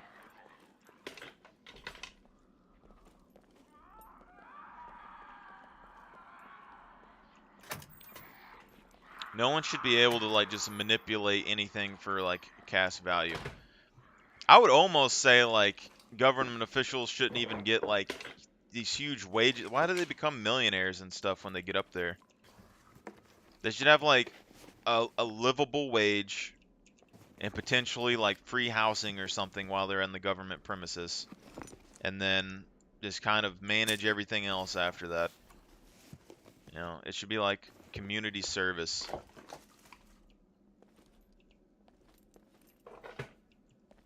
And we don't have any like programs, like we don't have like Senate a Senate app or something to where like if every American citizen and stuff had an app on their phone where anytime something came through like the Senate floor or something and they were voting on it and all the senators were looking at it, then you could separate everything into like regional like states or whatever for each individual governor or like senator and stuff to look at, and then have everyone in their state vote on it as they're on the floor, and the senator would be backing something, but then in the background you could see the percentage of the population that actually votes yay or nay on there, which would be like we're in a period of time where I don't think we necessarily need one representative to kind of make up everyone's minds. We need to educate the population a little bit more, potentially balance out the voting a little bit.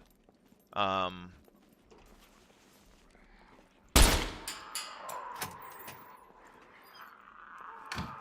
yeah, I get that it can be hacked. I'm not saying that it has to be a voting system. I'm just saying that it could give like a percentage of the population suggestion to the senator of like if the people are behind him or not. But if it's going to be hacked, then the government needs to be in control of it or something and kind of keep tabs on it. Somebody has to, like, somebody with a high moral fortitude has to have control over it and monitor it. Um, hmm. But the other thing, like voting wise, they say like there's twice as many females that are born compared to males, and population wise. And if this is true, I think we should kind of have weighted votes. because like if you're gonna have like, let's say theoretically male and female opinion is influencing the country in the wrong way, but the males can't balance out the scales because they're outnumbered. So if we have some way to balance these out, like weighted voting system, and then you could kind of implement something like that for minorities and stuff as well if you wanted to. But it seems like your voice can get snuffed out. You know, if the girls outnumber the guys so much, then marketing and politics and all that stuff is just going to try and influence female opinion, and then the guys aren't going to matter, which is I kind of think that's where it's gone because girls already make like 80% of the consumer decisions. They usually have control of the funding in the households, so they're influencing a lot in the country. And now they're going nuts politically with all this other stuff going on. I don't. And some of these topics, I don't even think like the abortion topic. I don't even think it's a like people are overcomplicating it. Religions that don't believe in abortion don't have to get an abortion. Your religion doesn't dictate what other people do. Your religion should teach you that influencing people and bringing them to the word of God or whatever your religion says is how you do things, because God gave us the freedom of choice. Okay, so you have free will, you're able to make decisions. If you make a law that dictates that people can't do it, you're taking away their decision. And how you solve the issue is you become a more important part of the community and you bring people into the church. You don't dictate through legal allegation what they can and cannot do. You get more people to join the church. That's the solution. Legally, getting rid of abortion and stuff has the potential effect of making criminals or guys, especially right now, where over 40, 50%, 60% of dudes aren't even having babies or relationships or anything. You're opening up the possibility of them being like, hey, abortion's illegal, which means that if I go and do something bad to this chick, she's going to be forced to have my kid. That's a problem. Okay, so you got to have the legal laws on there, not necessarily because you think it's good or bad, but because it is an obstacle for people to do criminal activity. They have to think about these things before they do it. The other thing is that with abortion still there, though, we need to go in and kind of change a man's rights in court, because there's the potential there for a guy to get into a relationship or multiple relationships, let alone if he only believes on getting married one time or something, and never having a kid if he wants kids, because every girl could potentially kill his kid over and over and over again.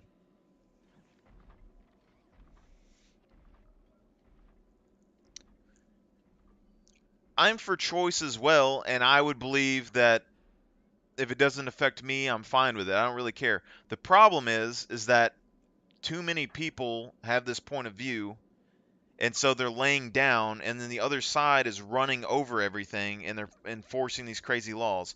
So if you want people to be pro-choice and have it not affect you, you have to kind of get into the fight and stand firm and kind of have a balance there. Otherwise, it's going to get completely out of hand. Like the pro-choicers right now, they win, it's pro-choice. Okay, that's all fine, but they're pro-choice in a lot of stuff. There's a lot of things going. It isn't just about babies. There's a lot of things going on. Like the culture alone right now, our culture is falling apart. The military is going to get weakened over time. It's already having problems recruiting, and so our country is going to have some major issues if we don't get like AI or something to step in and kind of enforce ourselves. Like it's kind of, oh, we're like in a weird spot, a very weird spot.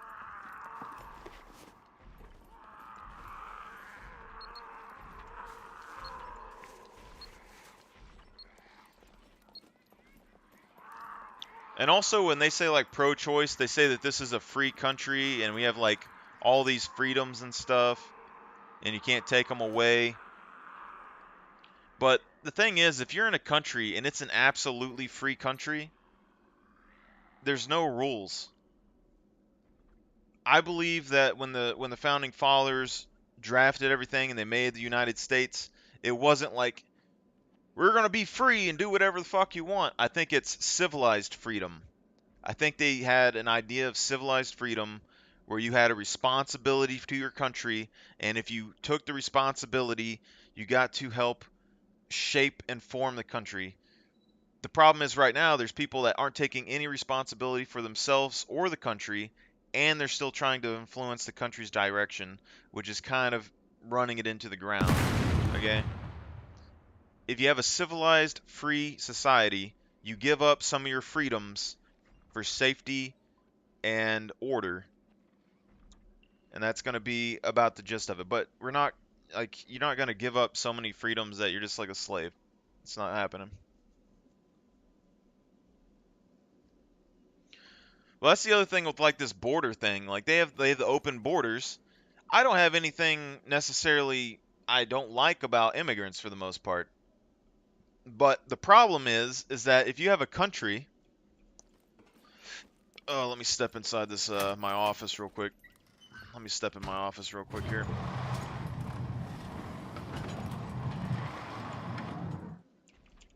I thought this would be like country 101 stuff, but say you have a country over here and you got like, 100% your people. And then you take on immigrants. So this is basically I have a very strong parallel between like Rome and America right now in my head for the most part. You take on immigrants, they become like what, 10% of the population or something. So now you're like 90 and 10. Okay?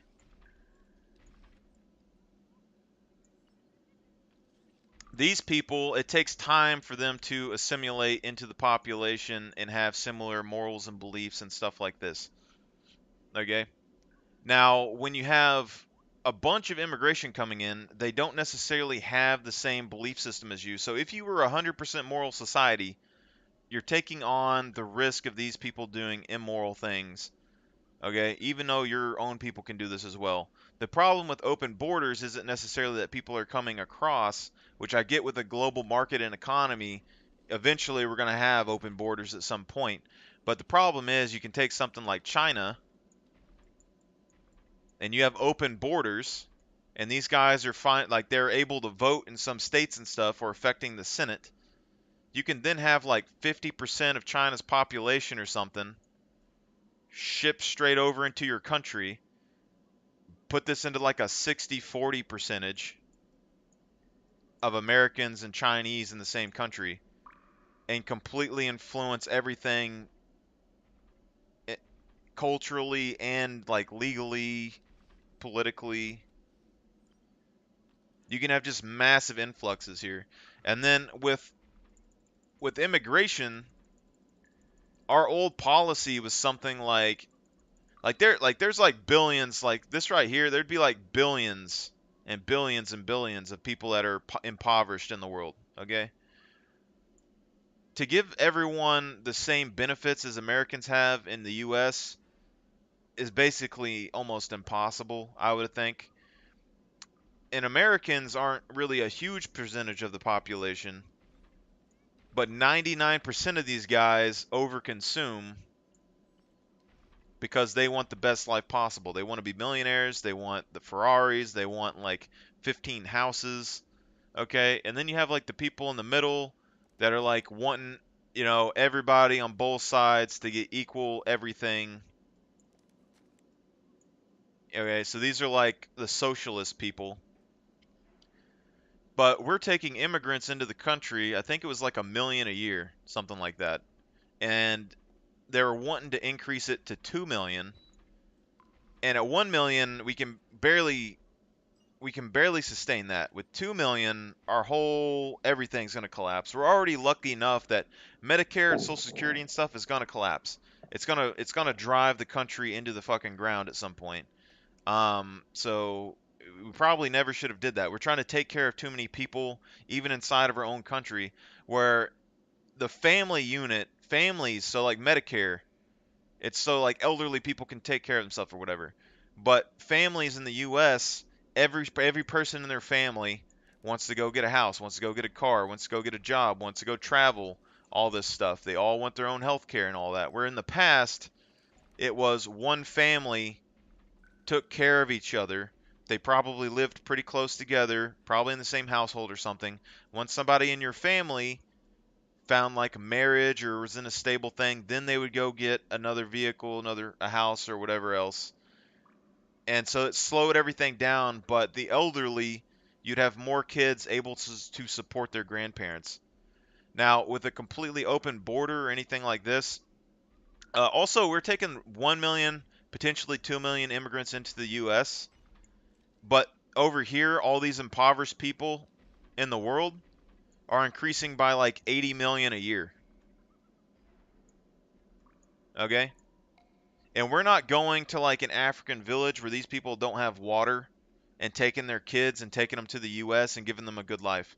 We're going to like Africa and finding people that are like semi-smart engineers and other like interesting, good skilled workers and bringing those to the US, which only slows the progression of everything in the impoverished side.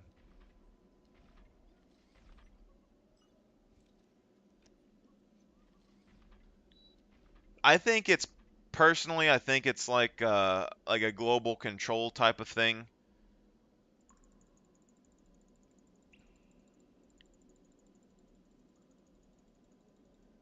I really do. Because all these people that live in the world,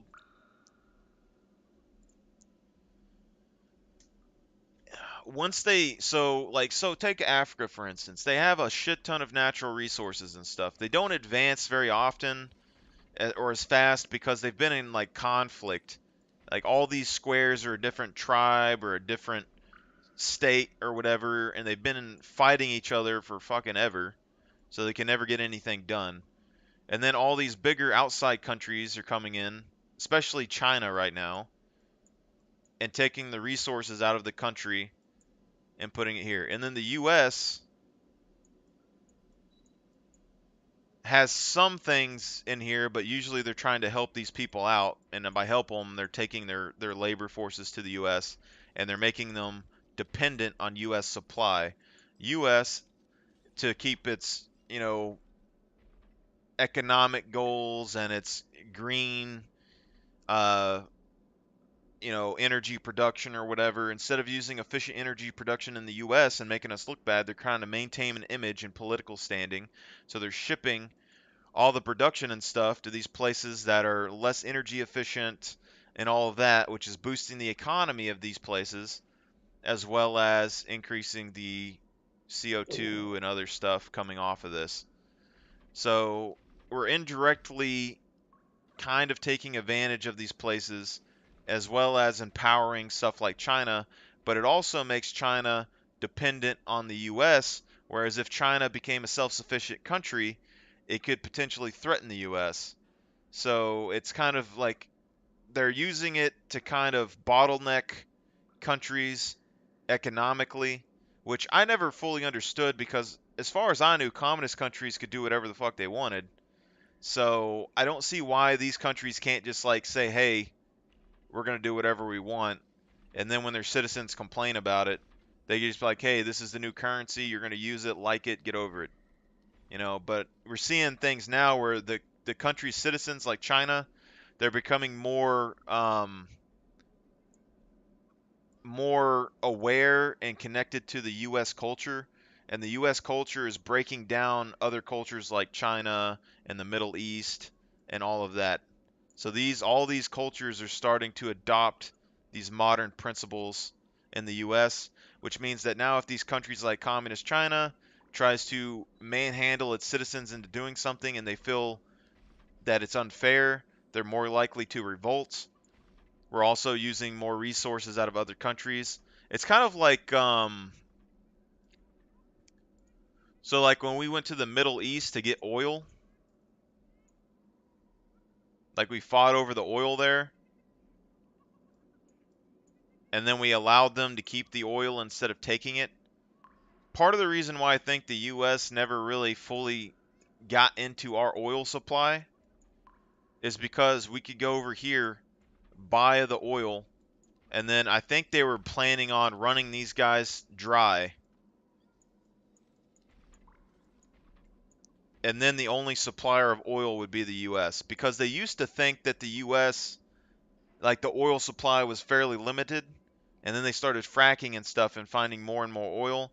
The thing with this is that I feel like I think it would be very ironic if somehow like all the oil supplies in the world were like kind of connected to each other. Like they just like say the Middle East ran out of oil and they like had some pipelines or something that they drilled underneath the other country and like started siphoning oil from them. I think that'd be kind of interesting.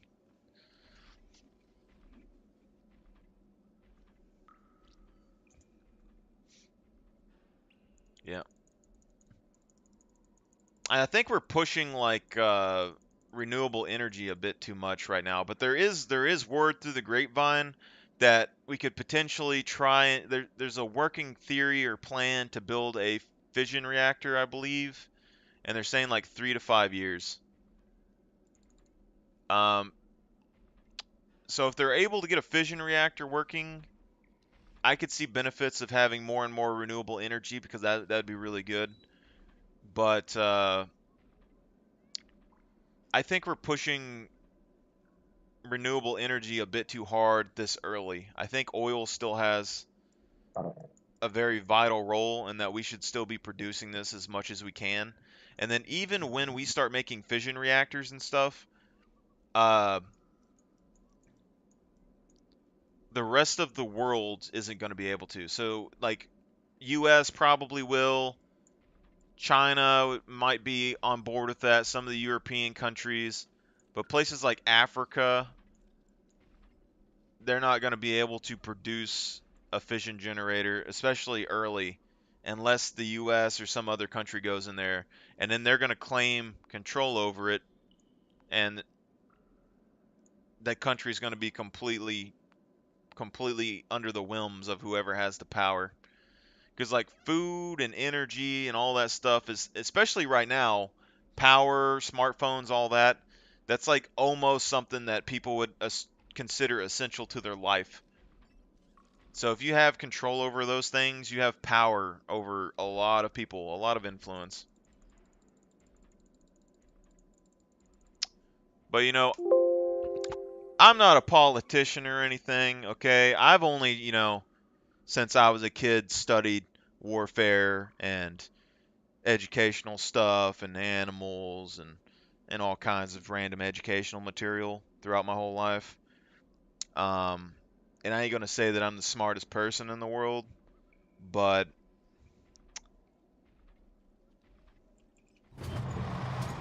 I don't think other people have put any thought in it at all. Like I think 99% of the politicians probably have no fucking idea about anything about strategy or global things, warfare. They're probably they just politicians. It's like people. It's like if you went to your high school and someone ran for like student council body president, and then they just kept going towards the government seat and became like. Think that person did anything? No, they learned how to talk to people and they learned how to manipulate and influence you. That's a politician. And then maybe they grab a couple of little details here and there, but then they stay in the Senate or whatever for 80, 90 years, and their information becomes obsolete, and then they try and get new information from somebody,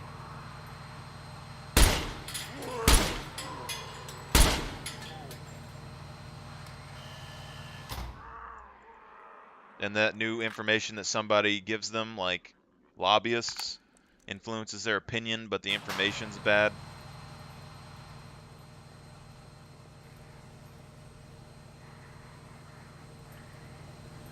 Yeah.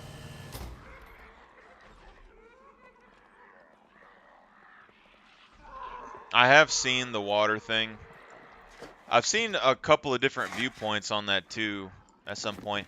There are people making the things like that with water now as well. The hydrogen stuff. There's actually quite a few. I just don't know necessarily how to make it work the best in a vehicle. 'Cause, like, even with gas powered, they say you can use hydrogen in the gas powered cars and get like way better gas mileage. And baking soda was the catalyst that most of the people were saying around here. So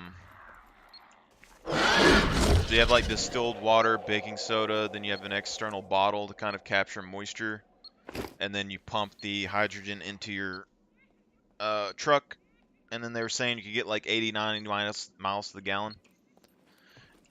I think hydrogen has a lot of potential as well. I mean, you're talking about hydrogen is all over the universe. Hydrogen also escapes the planet's atmosphere and goes into space. So, and even if we go fully electric, even if we get a fusion reactor or anything like that, unless we have an engine that runs completely off of electricity, you're not going to be able to use that for space travel. So you need to be able to store energy into something that is usable like hydrogen.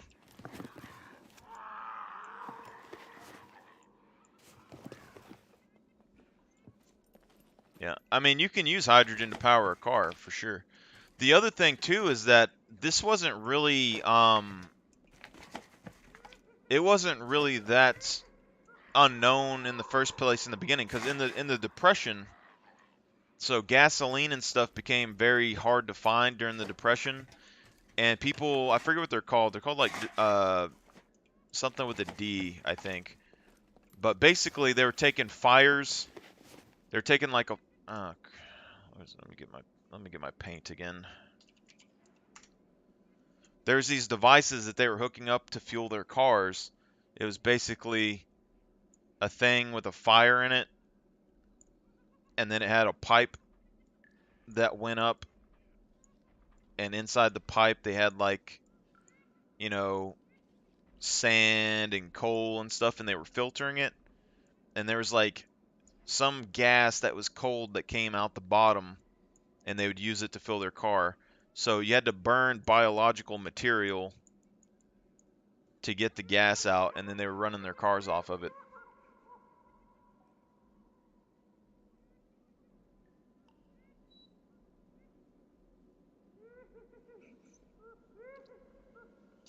Maybe. I don't know how much hydrogen's out there. The one thing that I would say with that, if they're using a vacuum to collect the hydrogen throughout space,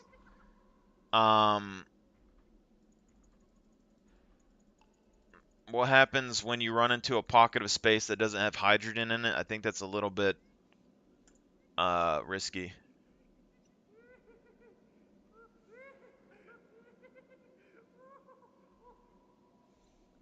Solar power can replace a lot, but solar power, you have to be able to store it, so you need a battery that's good enough to store the power. And then it doesn't give you a lot of power, so it's going to take a lot of time.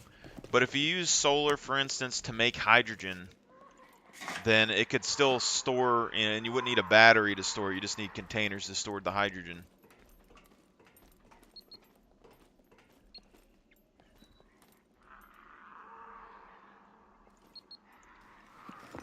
If they're using vacuums to suck up hydrogen, though, like, eventually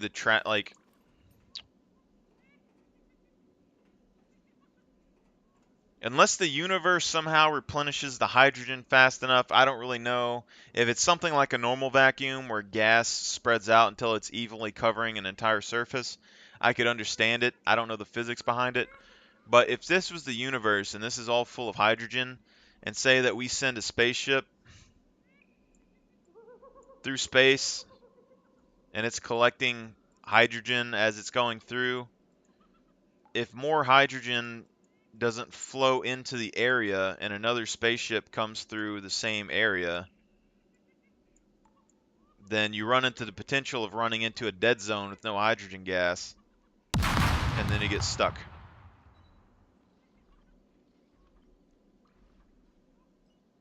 All right, man. Well, good luck, and I hope you learned something pretty interesting. You should share some government info with me, you know? Just playing, but yeah. Don't get yourself kidnapped or interrogated or fired. None of those things are good.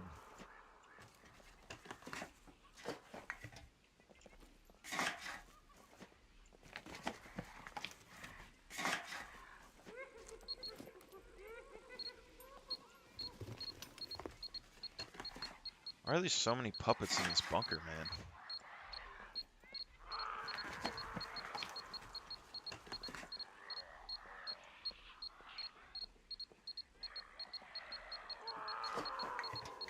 It may diffuse, but you also have, like, gas clouds in the universe that I guess are held together by gravity, but maybe the gas clouds are spreading out as well. I don't really know. If it's diffusing, maybe that's what's fueling the universe's expansion, you know? Who knows?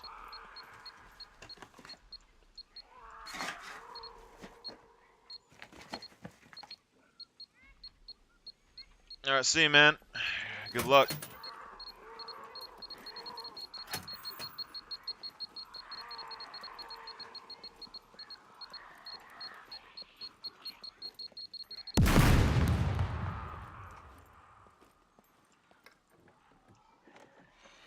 This is a big-ass bunker. Holy crap. I need to start exploring more. Jesus.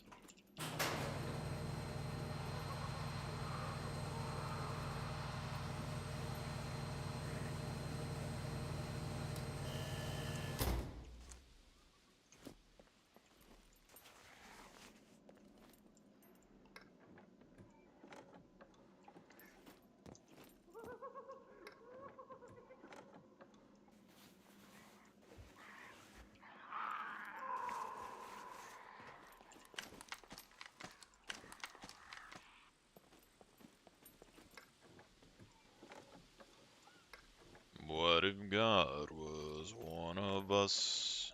Just a swine like one of us. Down as I go down in the river to pray. Study about that good old way, and who shall wear the robe and crown? Good Lord, show me the way.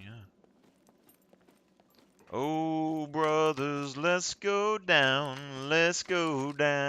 come on down. Come on, brothers, let's go down, down in the river to pray. As I went down in the river to pray, to study about that good old way, and who shall wear the robe and crown?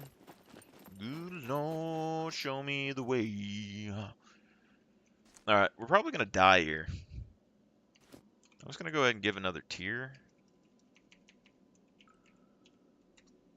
So,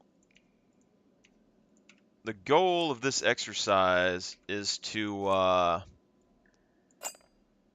kind of figure out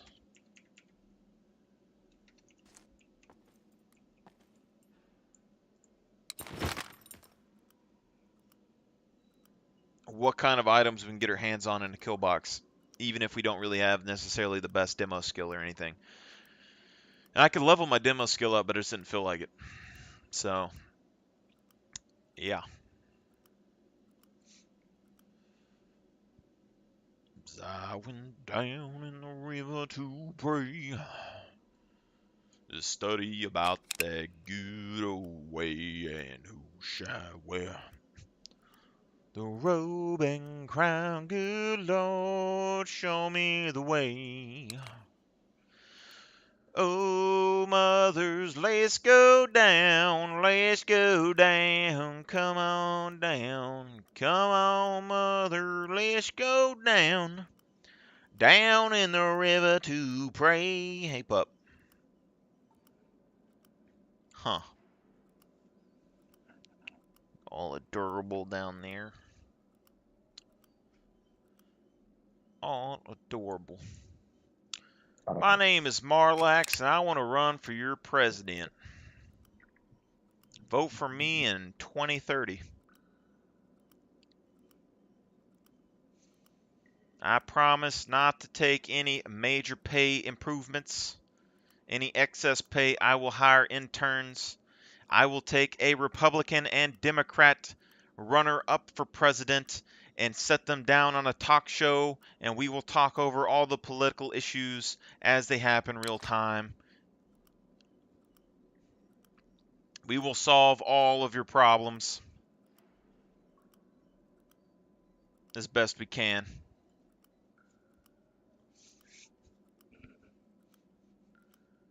I will make all parties, political parties, have the same marketing budget every year so they can't be influenced by political donors. I will anger all the political parties by making a fair and just election cycle.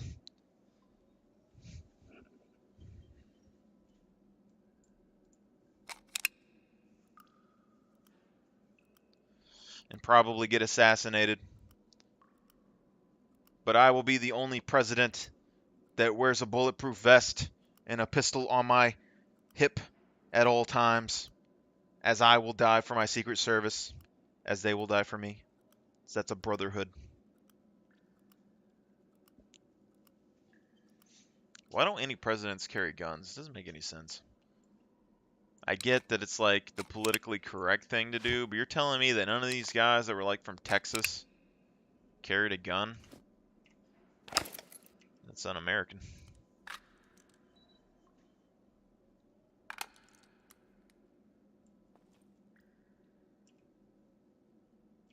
Hello, dear contestants, and welcome to the Kill Box. If you're wondering why that's the name of the show, well, I'm sure you'll find out.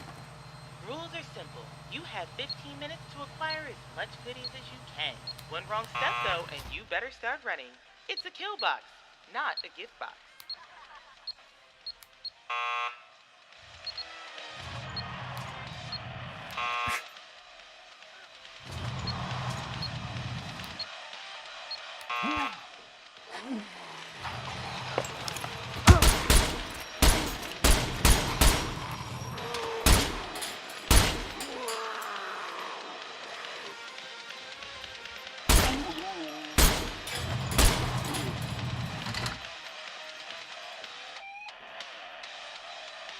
I probably don't have enough demo for this, to be honest.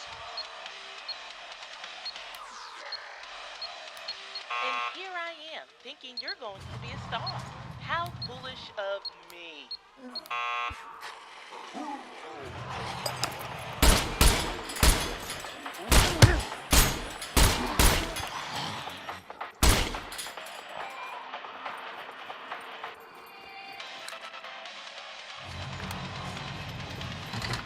Quite difficult.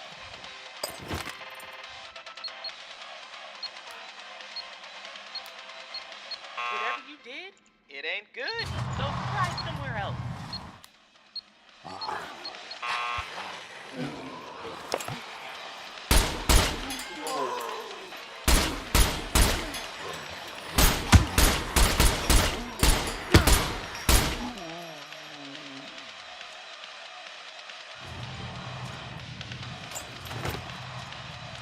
The Kill Box is brought to you by the Tech One Corporation. They say the more the merrier.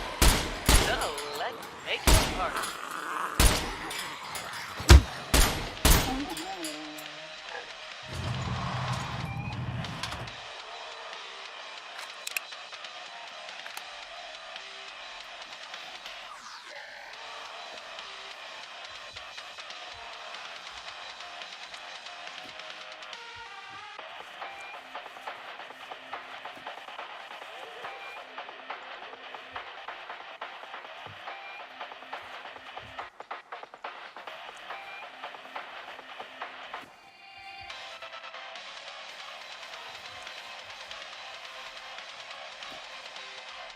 This place is about to get smoked.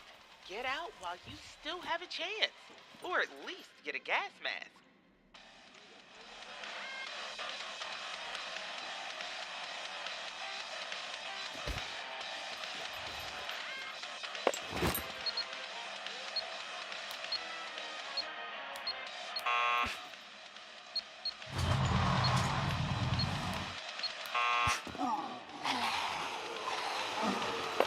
Woo, buddy.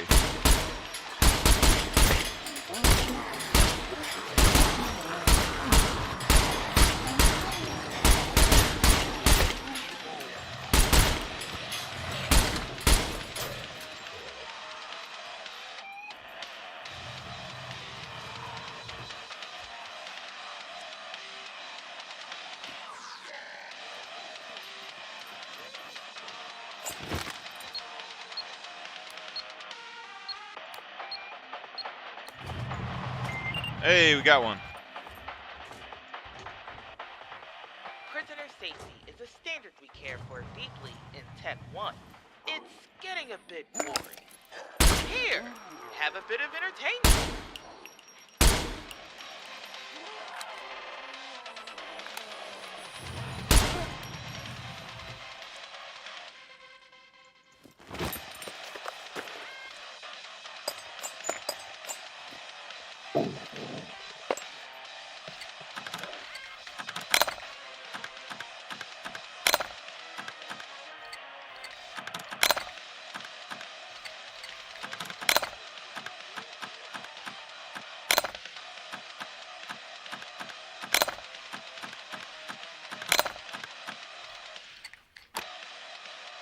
Hey.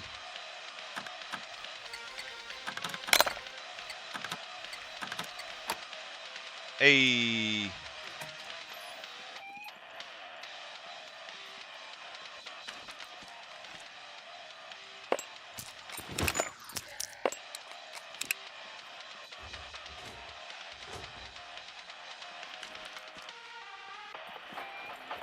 I'd say that's worth it.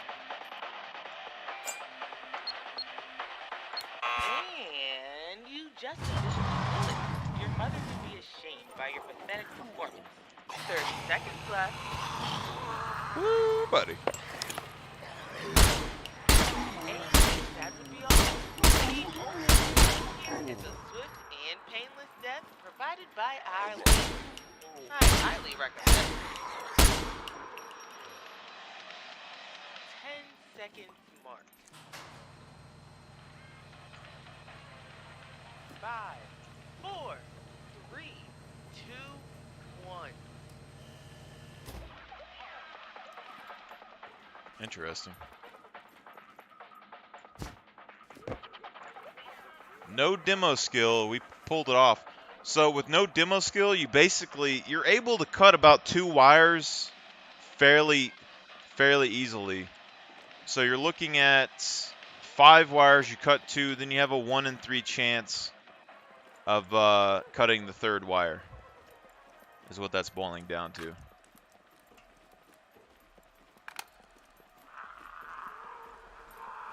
And, we didn't find as much loot as I thought there was going to be, but there was still one container that had guns and stuff inside of it. So this alone is a very big deal. I mean, we got a sight, the magazines, everything 100% durability, 2 boxes of ammo, 3 boxes of ammo, and an optic. So on a rare, low loot server, I think that's a really good deal. If I had any demo skill at all, that would have been a piece of cake.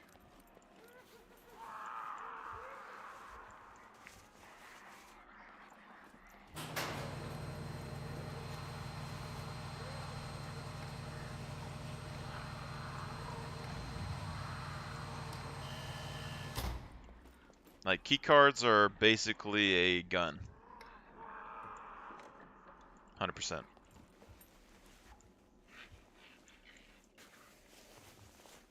Granted, we were using a gun to get the gun, but I mean,